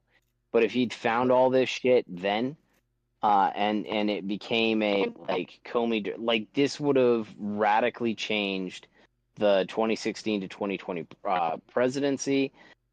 It would have ended a lot of the left-wing talking points. It would have crippled the Democratic Party for probably 3 or 4 different races into the future. They would not have been able to trot out Biden. That would have been impossible. They wouldn't have been able to run anybody in their party in any way, shape, or form. And he could have, like, they're litigating it too late for it to be impactful. So all they're going to do is... That could be one of those one of the 1,000 cuts that finally does cripple the Democratic Party as it stands today. Like, it might actually force them to do some kind of reflection and do better. Because again, in a two-party system, we need two functional parties, and the Democrats, as with the Republicans, have been pretty damn dysfunctional. Incredibly so. I'll while I was down in West Virginia, this last weekend, I was debating with people. Somebody sat there and was reacting to RFK's statement on preventative care, specifically for PrEP, which is for HIV stuff. Okay. And I got into an extensive discussion on HIV and PrEP, which is retroviral. And for those who don't understand like what's at stake here, PrEP costs about $2,000 a month.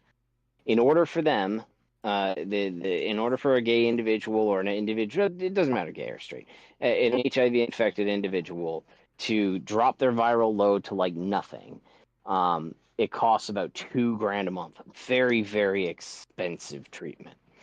And the point that I made is that they are like it's basically they realize the risk, which is project management talk for risk is a thing you don't necessarily want to have happen, but if you engage in an action, you understand it's a possibility, and sometimes it gets realized, right? It's and in the case of the HIV and the AIDS and the gay stuff, it really is a lifestyle virus.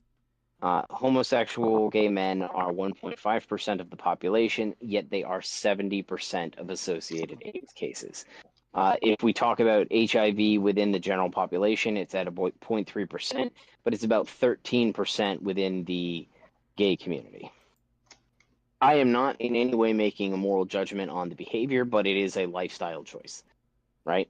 The disease propagates and vectors within an enclosed community because of very specific behaviors that they choose to engage in, and they don't adopt the appropriate risk mitigation strategy in any way, shape, or form. So it's fundamentally a lifestyle choice. Actively seeking out these incredibly dangerous ignoring the crazies, right? Which just unfortunately generally there is a lack of giving a shit. Yeah, ignore the bug owners. Ignore the crazy fucking shit, and just go with the general behavior within that community. It is intended. It is a careless disregard or a reckless disregard for transmission and basic hygiene, right? That's really what it comes down to.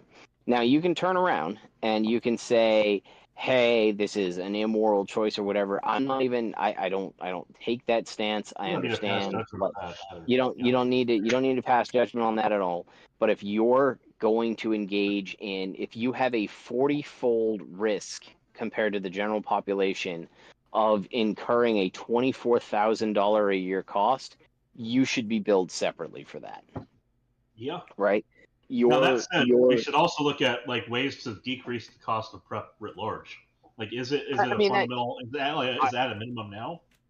100% agree that like we should work on finding ways to make retrovirals cheaper, because that can only benefit everybody in the long run. Exactly. However, it's not in the event that we do not have a cheaper way to make those retrovirals, the individuals who are at high risk for that. The individuals who are, we're not going to be able to turn around and be like, did you try to long get, and short, get if HIV? I speed a whole bunch and get a bunch of speeding tickets, my car insurance costs more. Yep. Yes. So if I go out and get in a bunch of piss orgies, then maybe my health insurance should be a little bit more. So when it's crazy. When we looked at monkeypox, what would have stopped that in its tracks immediately? Yeah. What would have stopped it immediately? Not fucking everything within 3 miles, and being monogamous for a month. All you have to do is not have anonymous sex for a month. Well, that and the same and applies there's too for much the to children ask. and animals that got monkeypox. The easiest way for them not to would. But the point. Well, you're missing. I didn't bring that up too. The point of the tangent, right, was not that. Right. Was not what all of the aspects of this, because I'm not passing moral judgment. Everybody can do whatever they want, but they should be responsible for the cost that they incur. And it's basically I pay $100 essentially to have PrEP diluted in the population. We're all paying about $100 cost to our insurance, greater than what we would. It's funny you mentioned that. It's funny you mentioned diluting the cost into the population, because there are people out there who want to dilute the drug into the population too, to make it so that they no longer have to care because everyone's on PrEP. It's like I'm sorry, but if your solution to you having AIDS is to have everyone else take a drug, go fuck yourself. I have not heard that. That is kind of crazy. This is one of those WEF tier Machiavellian dumb things that people have suggested. That is, I haven't heard that. I wasn't reacting to that. Here's the other good one. Here's the other good goofy one is to have everyone basically get Lyme disease so that everyone can have a meat allergy. And we covered this one. I saw that one. I saw that one. Yeah, But that was the part that got me. Was the fucking ethicist was the one who was saying it, the bioethicist. Yeah, I directed there. So you guys. No. It's fine. The premise is always interesting, because this is the inherent problem with being intelligent, is you can easily be led astray into crazy things because you're thinking too much. But the point of this whole thing was, I had this conversation. It lasted all weekend. A whole bunch of people got all fucking butt mad. They're like, "You're opposed to love." I'm like, "No, I am just opposed to paying $100 gay tax." Why should I pay for it? Yeah. Premium, when you should be paying $3,000, because that's where the risk factor is.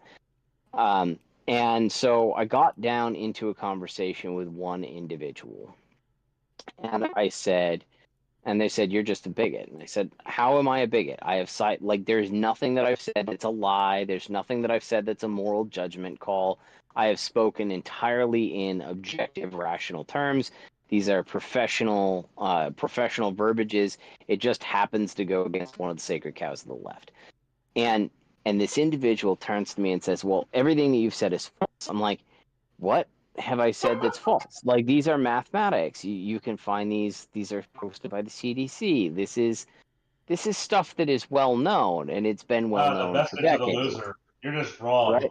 Right. So the argument that this individual made to me was that the statistics that I was citing were made up by evil corporations to distract from their gross negligence and behavior in the 80s. And I'm like, bro, did you even fucking listen to yourself? So when it comes down to, like, maybe this would be the coffin that would be the nail in the Democrats' grave, nope.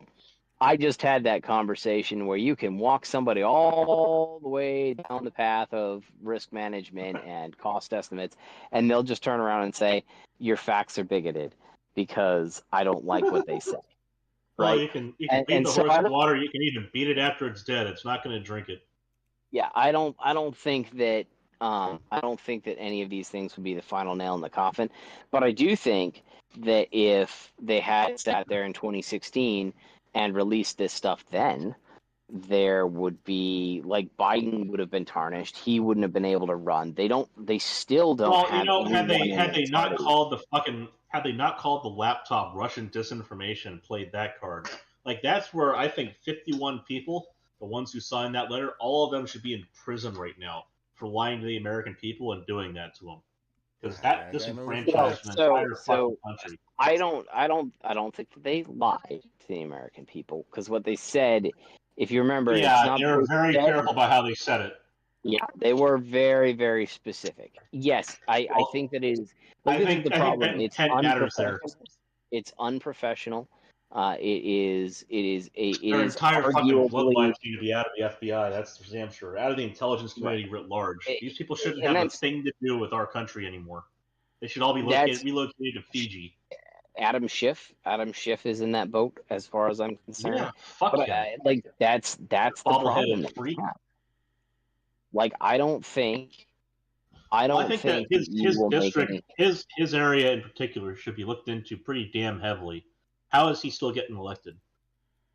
Why do you say? Like, because I gotta wonder, after this guy's had so many significant, There's a lot of dirt on him. major Perhaps political there's more figures. than we know. Because So what people should be asking him what happened at a certain hotel. I mean but that's just a good question for the public.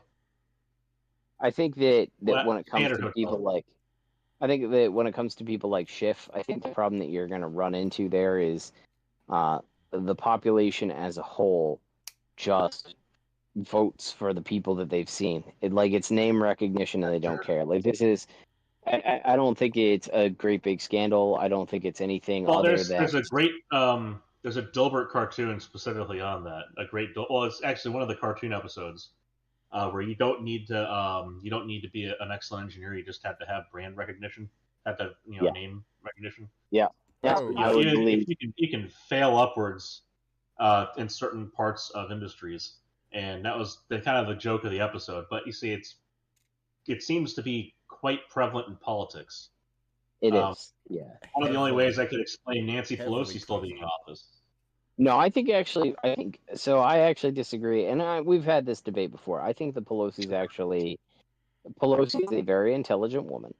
She's I a think crazy that political animal, for certain. I don't think so. I think that her district is San Francisco. I believe that she is an accurate representation of the beliefs, the morals, ethics, beliefs of San Francisco. You know what? I think you're You- not right? totally wrong there. You're right. I think She is an probably accurate, good great representation of she- San Francisco. She Yes. is a good representative for the people of San Francisco, and really She does is- kind of. She She paints is the exactly picture what they want, of and a- so I don't yeah. think it's like it does not surprise me in any way that she gets elected. Adam Schiff, I am I am less concerned with how he gets elected and more concerned with where he gets his why money hasn't from. he been prosecuted for sedition. Oh, that. Well, yes. That's kind of where it goes to is how does he get back into office with all this shit that he's been dropping, and then why has that not been why has none of this been actionable for some reason or another? What's the rub? And that's more when it comes down to people that I'm concerned about. Pelosi, everybody on the right hates Pelosi, but I think Pelosi, I respect Pelosi. I think that she's actually very intelligent. She probably hits the sauce a little hard. I actually think that is she a representative I would vote for? No, but I also understand that there are people who are not Steve, and so therefore it's okay for those people to have representation, right? She is a perfect representative for the district of San Diego or San Francisco. That's where she comes from. That's who she represents, and I think she does it. Comes from. Well, she it's who she represents. She spends a grand total of like a week a year there. Yeah, I mean, she can't stand where she represents. I understand. I'm just saying, she is the representative for San Francisco, actually, and she represents San Francisco. There really does kind of it speaks well to her being a good representative of the area. Let's be real. Probably. I mean, that's just another check. My guess is that she doesn't stink quite enough to smell like she doesn't smell quite enough like human shit, and use drug needles and piss in bottles. I wanna again. How much she drinks? She might actually smell quite a lot like this, but I wanna see arrest her. It didn't happen. Yeah, fair. That's what I want. Fair enough. Right. I do not disagree with that sentiment. And I want to see Schiff prosecuted. I couldn't give a shit. If you turn around and Obama and you got Obama all the way down the aisle, I think he did a lot of damage to the country. I think he is a president in line with Carter, right? I think that he's about the same kind of guy. He has an idealistic vision of the way things are. It didn't work out very well, and he never changed course. That's what I think happened. That is a charitable way of saying things that I would say in a very uncharitable way. I think that he's an ideologue and a tribalist to the core. I think that's really what it was. And he was surrounded. He had no one in his administration or in the media or anywhere else that was critical of Obama. There was no one around him that told him no. And that's what happens, right? You get these kinds of things. But I would be okay, as much as I do think he walked right up to the line, and I don't think I don't think he crossed it.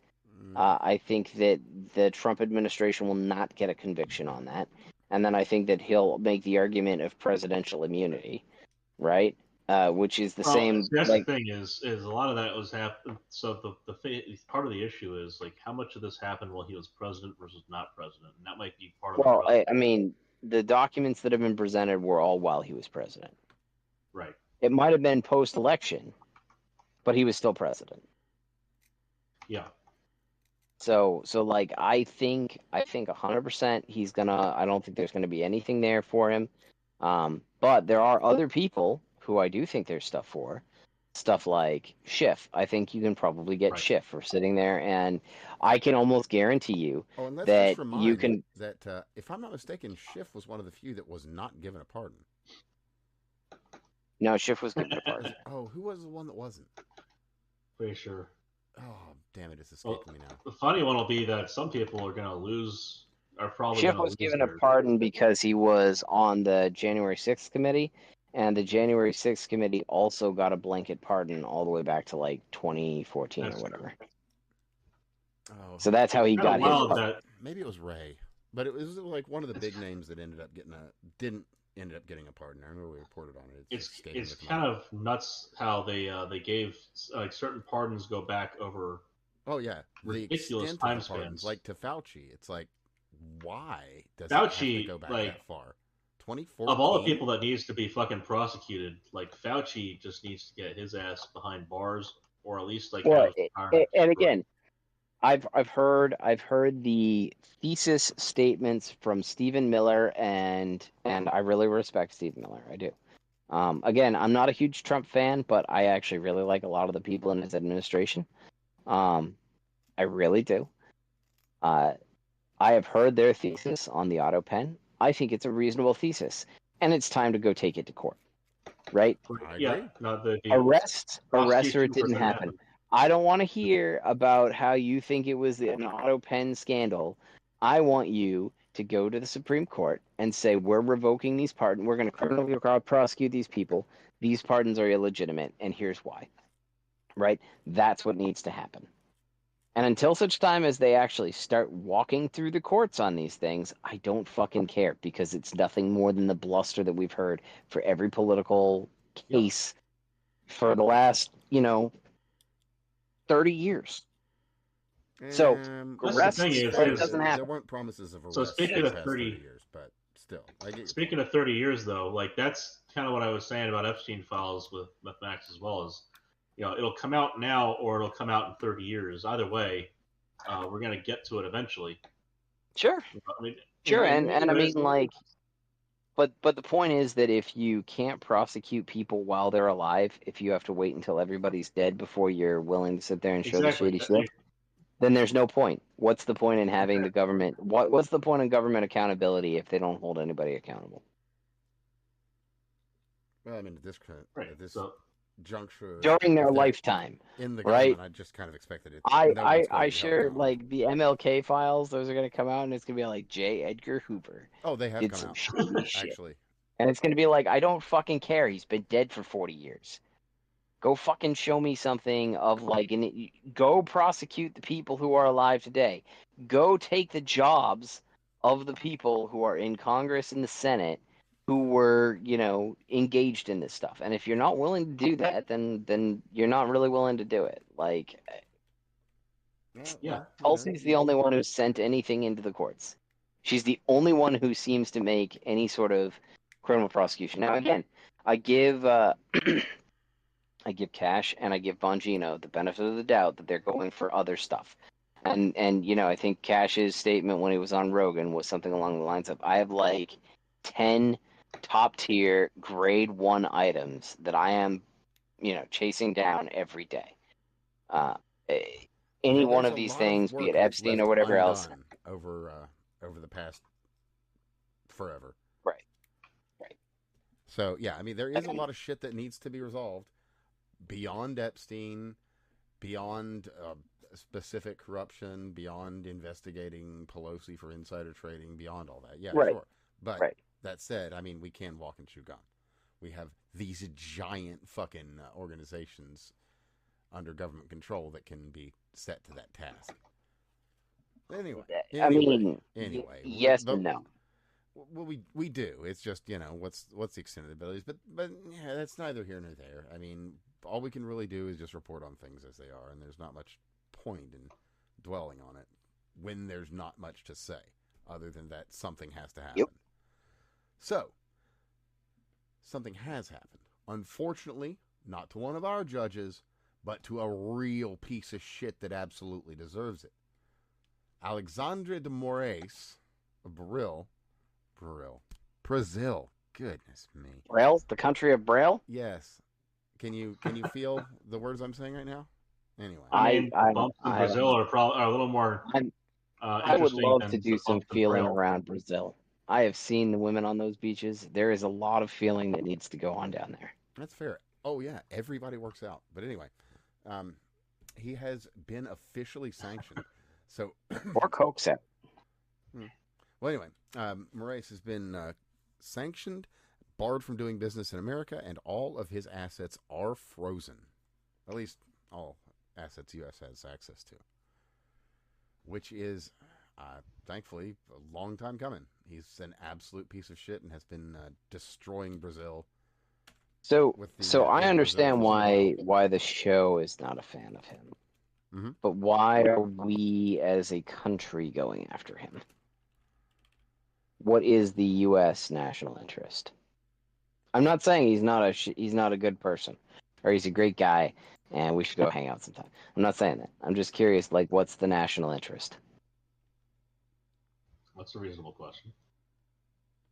Let me see here. He's being added to the global. Like, I am sick and tired. This is another thing that pisses me off about politics. I hate the fucking left and the right sitting there and scoring victories for themselves. I want to see government more towards like what the people are. I think it's going back to what Craig said. We need a strong Democratic Party, but we also need a strong Republican Party, and we haven't had that in fucking years. Like, exactly. We should be arguing over the best way of accomplishing something, not how we can steamroll people that disagree with us. All right. Well, I'm getting up the press release right now and see if it has anything specific on here. Is taking it upon himself to be the judge and jury in an unlawful witch hunt against you. Okay. Yeah. That. All right. Yeah. Well, fair point. Okay. That. Where he's tried to come after U.S. companies. There we go. But reading from this press release. Okay, so Alexander de Moraes has X taken it upon himself. Well, not just X. He's actually fucked with other U.S. companies that do business in Brazil. Oh, really? Yeah. Above and beyond, the fucked up shit with Brazilians. But reading on that, Alexander de Moraes has taken it upon himself to be a judge and jury in a lawful witch hunt against U.S. and Brazilian citizens and companies. De Moraes is responsible for an oppressive regime, oppressive campaign of censorship, arbitrary detentions. That's right. There's a couple of U.S. citizens that have been fucked with down there, including Bolsonaro. Yeah, we've reported on that plenty of times. So what have we got over here? Oh, this is a pretty well put together page. I'll include that in a link. It's actually got a lot of data, and then just for your sake, I'll throw it real quick into the staff chat too. But it'll be down below for anybody that wants to actually kind of look into the thinking on that. Oh. Or I shouldn't say the thinking, the official government reasoning. But, yeah, there you go. You can check that out at your leisure. But, beyond De Moraes and his fuckery, which, I'll be honest, I am glad to see something come of that because I like Brazil. I like Brazilians. And they've been really just crushed underfoot with these people. So anyway, that's some kind of good news. And then they slipped another one by RFK because I know he pulled this one off. Is the EPA has a current plan to reverse their ban on forever chemicals in drinking water. So much like probably those interesting, much like those COVID shots that they were able to get reauthorized without his knowledge, I would be very surprised if they didn't pull another one on this one. Working for chemical companies, Dow, etc. I don't know about that. I would so RFK has to balance the interest. RFK, as much as he gets to do kind of whatever he wants for health, he is still under Trump's thumb, and Trump has been very explicit in the conversations about RFK and the conversations and expectations he has of RFK in terms of what RFK is allowed to do and what he is not allowed to do. So when we start talking about the forever chemicals, there's obviously you got your PFAS, probably PCBs, and some other stuff. Just parabens. If he turns around like and RFK, I don't think is an unreasonable guy either, right? So, like, it could very well be that they turn around and they presented the cost estimate of this forever chemical ban and the actual benefit that you would get, and if they did the cost benefit, then it was like completely wackadoodle. He might have turned around and said no. Well, here's the other thing: is state EPAs kind of have the final say as far as the state cleaning up stuff versus the feds. If we're going to talk about having a standard versus just how do we enforce a standard? The national standard is largely there, kind of in the same way that the U.S. Department of Education has national standards, had, yes. I mean, at the end of the day, how is this benefiting Americans is certainly kind of the big one there. Is it redundancy? If it's redundancy, then we don't need it at all. Then okay, great, just axe it. So that would be another. I think that Craig's got a great point there, because we have a lot of regs, particularly environmental regs, where there are duplicates of various places, and some of this is.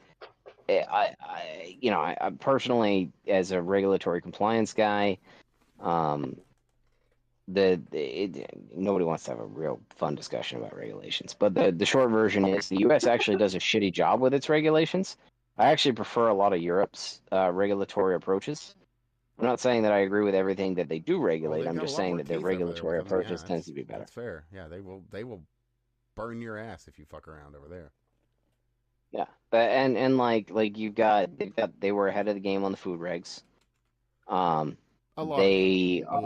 They're ahead of the game on. There's actually quite a few different pieces. There's certain pieces of technology that I've looked at over there that I'm actually considering heading to Europe to go buy, because it's past a European standard, but it requires testing in the U.S. to get to the U.S. standard, and the European standard is better. Right, it's an objective score instead of it's a quantitative score versus a qualitative scoring pass-fail system that we use, and the testing involves like crash impact stuff, and it does multiple crash impacts as opposed to at higher speeds than the U.S. tests at. And so, like for sporting and some of the other stuff, I prefer the European regulatory standard. One of the other problems that you have with the U.S. standard is the U.S. tends to focus on means and methods regulations, and what that means is that it's not simply to say, "Hey, you violated the reg and now you're legally liable." It's to say, "This is how you meet compliance with the reg." So we don't turn around and say, "Hey, here's the standard, and go figure it out." Right, here's the standard, here's some suggestions, go figure it out. It's, you will do this and you will document that you did this, and then you will submit all of the paperwork to the federal government. Oh, okay. And just to clarify that for people that aren't understanding what you're saying, I could put this into terms that everyone will get. The government knows how much money you spent in the year and how much tax you owe. They will not tell you. You must figure it out on your own. Same deal. Yep. And everybody who's ever paid taxes, they know. You can't just ask. They know. And if you're wrong, they'll tell you in a way. Yep. So like that's kind of the means and method thing. So like I have a job because we do means and methods compliance, but I could probably be put to work on other stuff without being upset about the losses that we have. Because you end up having engineers that have to write paperwork proving that we're safe, when in fact it should be, did you do a dangerous thing? And that's the difference between a lot of the European standards and the regulatory Well, standards in the U.S. Another now, thing that to you be run fair, into is so to be fair on that, sometimes we don't know if we did something dangerous or if there's something dangerous to do, and that's just the nature of the beast when you're dealing with certain things that have certain risks. You know, that's and true. sometimes we have. So I mean, it now showing that you have all of your known unknowns accounted for and all of your known knowns accounted for. There's something to be said on that. You know, in that sense, yeah, European regulations will do a better job on that. Sure, It's but you know, it's if you have a kind of disaster, you can't. But look at what happens when they have a disaster over there. That's part of some of the issue I have with them is that when there's a disaster, they immediately will turn and try to blame the company that was involved, especially if there I wasn't a agree way with to that. know. And that's just like, okay, now you're playing footsie with facts instead of actually helping the people you're supposed to fucking help. And No, that's just I actually agree with that. So I think there's two parts to that. One, I would actually rather have the United States government properly fund super funds and yeah. do cleanup and environmental testing and remediation. I think that would actually be like one of the other problems We you have have when you come fewer of into if we did. we tend to spend money in really stupid ways, in the United States. Yeah. So we should be spending money on doing stuff, but we tend to spend money on consumables and feeling good about stuff. And so FEMA is a perfect example. So FEMA is everybody sits there and goes, "Oh my God, I'm not getting my check," because that's all they really do is they cut checks. If I was to turn around and say, "Hey, we're gonna make Steve king for a day. Steve gets to do whatever the fuck he wants." FEMA would build a city in an environmentally safe region, probably somewhere in like Somewhere in the Wisconsin, Midwest or something, yeah. somewhere in the Midwest, Wisconsin, probably in that area. Something where like there's no major flaws. And then we'd have essentially armored trains and bunker trains that can be sent directly into, areas of disaster and evacuate people to these cities. And so that Like way, almost like a sanctuary, you might say. like a sanctuary, yes. Yes, A a city? sanctuary That's from a city? actual problems. Huh. And I and like that conceptually. I would much rather see, and then I would Like turn an around and have anti-San evacuation Francisco. trains. Yes, well, a sanctuary for Americans who are actually under real threat. But like if you turn around and you said, "Hey, yeah, we're gonna go," Florida has a hurricane, or we get a flood, or there's a chemical spill in Ohio, or whatever the fuck it is, we can evacuate residents to this area, provide trains which go back and forth to the area to ferry people and shuttles and things and sort out paperwork. Meanwhile, it can have a fully operational school, housing, and a cafetorium service. Now, the reality is that there are people who are going to be in disaster areas who are just going to decide to rebuild there. And so you would have a huge advantage for like a tax base and all this other stuff that comes out, along with people rotating in and out and bank account funds. So there'd be like plenty of corporate partnerships you could do to do that.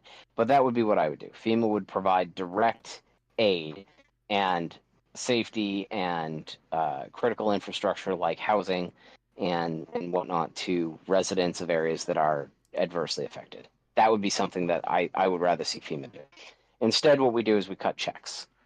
And that sounds great, except nobody's happy with the checks that get cut. They're usually not for enough to go do something. And in doing this, it lets insurance companies kind of off the hook for some of these major issues. No, it's not an unreasonable argument, but I'm a either big way, fan FEMA could be doing a lot better. But it they could be seems doing like a lot better. it seems like there's been at least some sort of corner turned since the Well, I administration mean, changed. ignoring the gross political malfeasance that they engaged in. Right? Literal Right, racism. like that's a separate problem. But I don't know, like stuff like that. Another one I've provided an example of, and I've talked about is we do again means and methods. So if I wanted to buy materials for a nuclear plant, the materials cost, the steel costs 3 times what it would cost for me to just go buy steel off the market. Is it 3 times better? Well, no. The reason it costs 3 times as much is because there's this whole QA/QC process that is done on each individual piece of steel. Whereas if the NRC turned around and went and just took pieces of steel from the steel manufacturing plants and said, "Hey, this meets this American steel here, or Milwaukee steel, or where the fuck they just sample the U.S. plants, which they should be doing anyways." It costs a little bit more to do something like that, but then the certification can go to the process, and now we're just the nuclear plant just has to use a certified supplier, or if they wanted to go get Chinese steel, they have to get it independently certified with an independent laboratory. And guess what? That means that all nuclear plants would get built with U.S. steel, and it wouldn't get built with Chinese steel because the cost difference isn't that much. Stuff like that is the difference between means and methods, and kind of the more European approach. So I don't mind sitting there and telling the company to go fuck itself if it means that the overall operating expense is a lot less. Well, I suppose like you should protect yourself against liability. I mean, there's a lot of red tape as it is currently, so I mean, just about anything would probably not be worse. I say that now, Yeah. But that also invites disaster. So, good thing I'm not in regulation.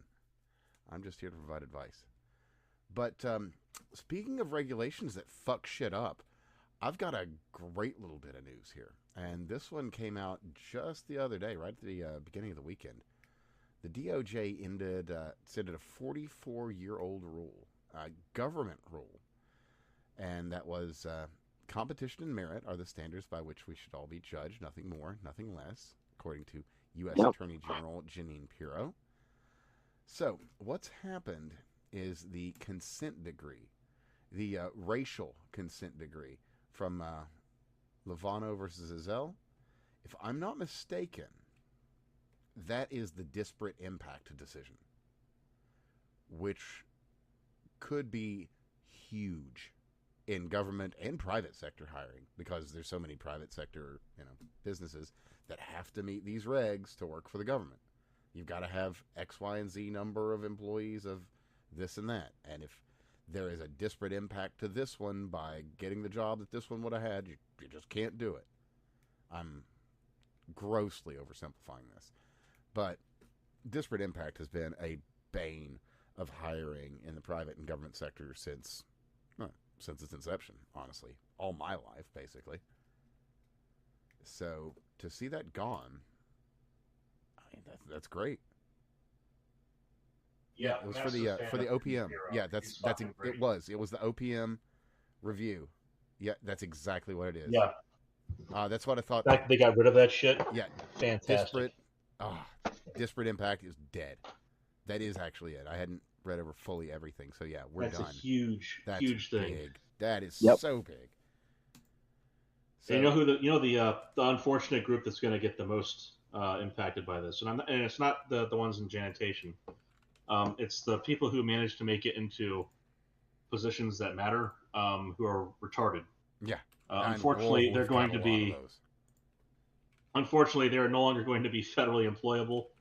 Now they might masquerade as competent humans, but they're just playing a little trick on you. They truly are retarded, and unfortunately, they give a bad name to people who have the mental condition, as opposed to the entire personality condition. Yeah. Well, again, right? So when we start talking about a lot of these things, this is why asylums were great, right? Yeah, and guess what? They're coming back. Because it provided these people culture, community, a place to live, peers, and asylums. They can feel the same as. Yes. And asylum is one of those things where, like, I don't have an issue with expanding that program from what it was.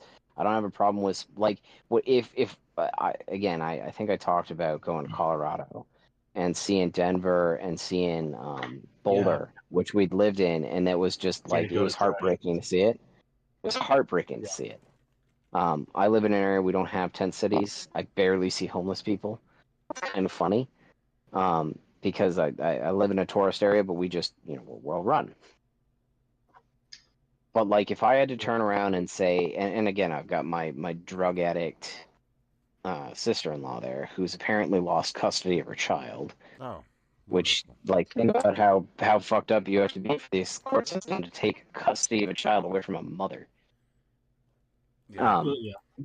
But the I would rather allow these people to have a real life in an environment that is safe and protected and enclosed, and have them off the streets, and have them not driving cars, and not having to deal with the world that is. There's other stuff there's other stuff they could do too. Yeah, beyond right? And beyond what these people inflict on others and society at large inflicts a world they're not prepared to deal with on them every single day. And it's very unfortunate. So like, you turn around and say, hey, you're gonna steal a potential opportunity for life.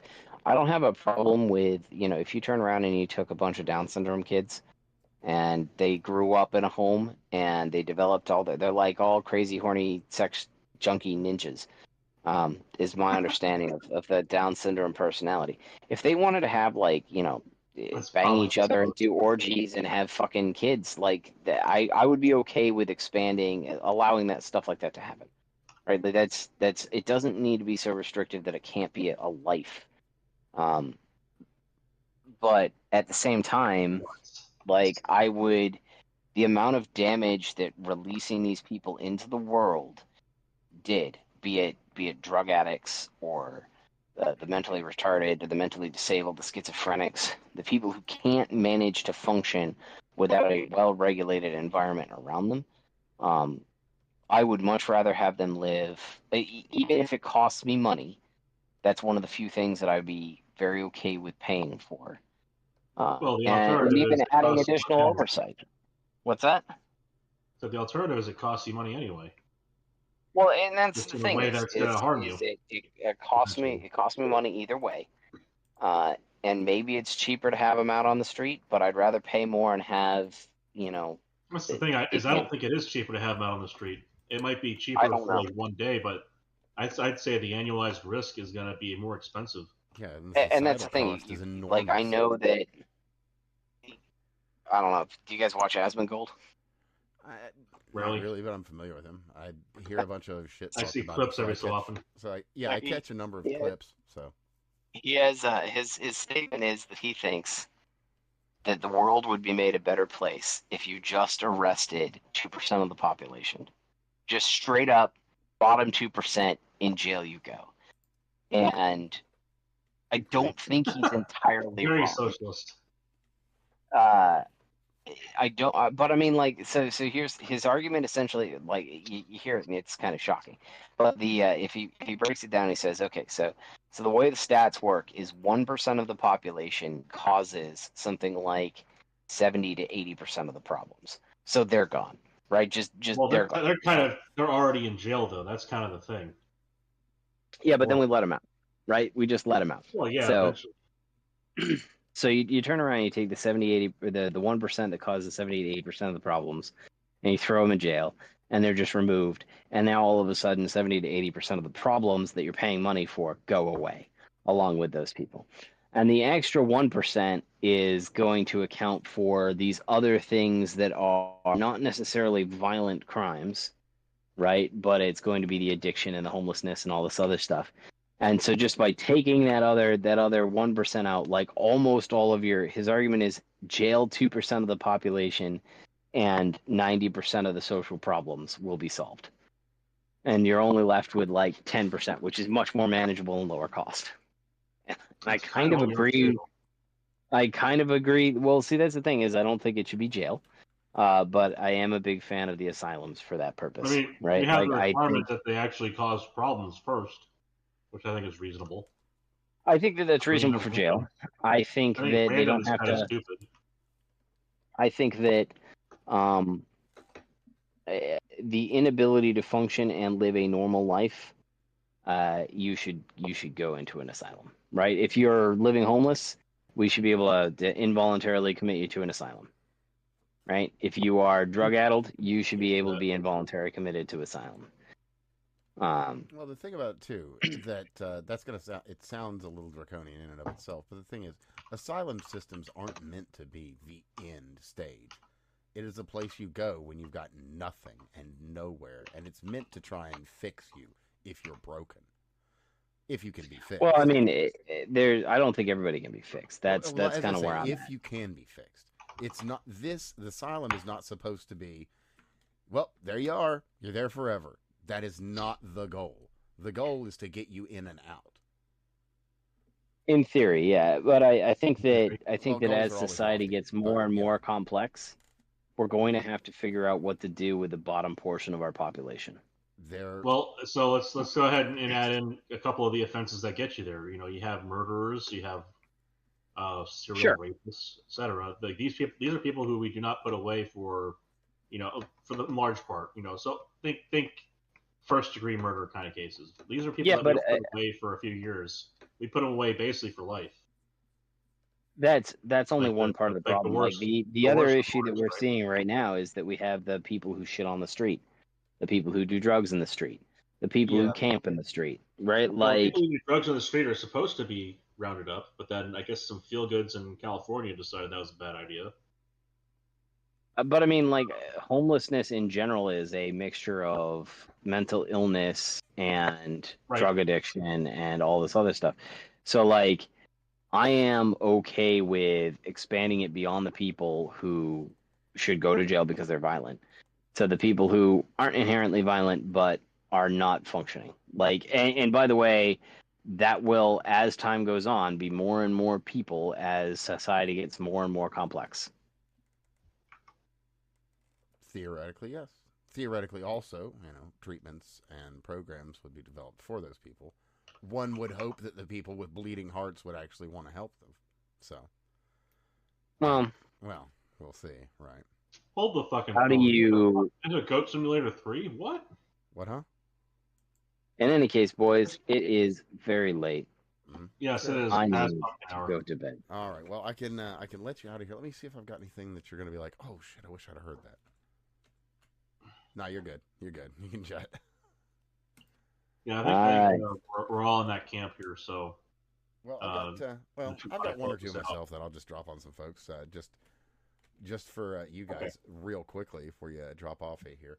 SCOTUS might be hearing something about medicinal marijuana, and there's another gun-related one that I was going to go over. But see, I'm okay with medicinal.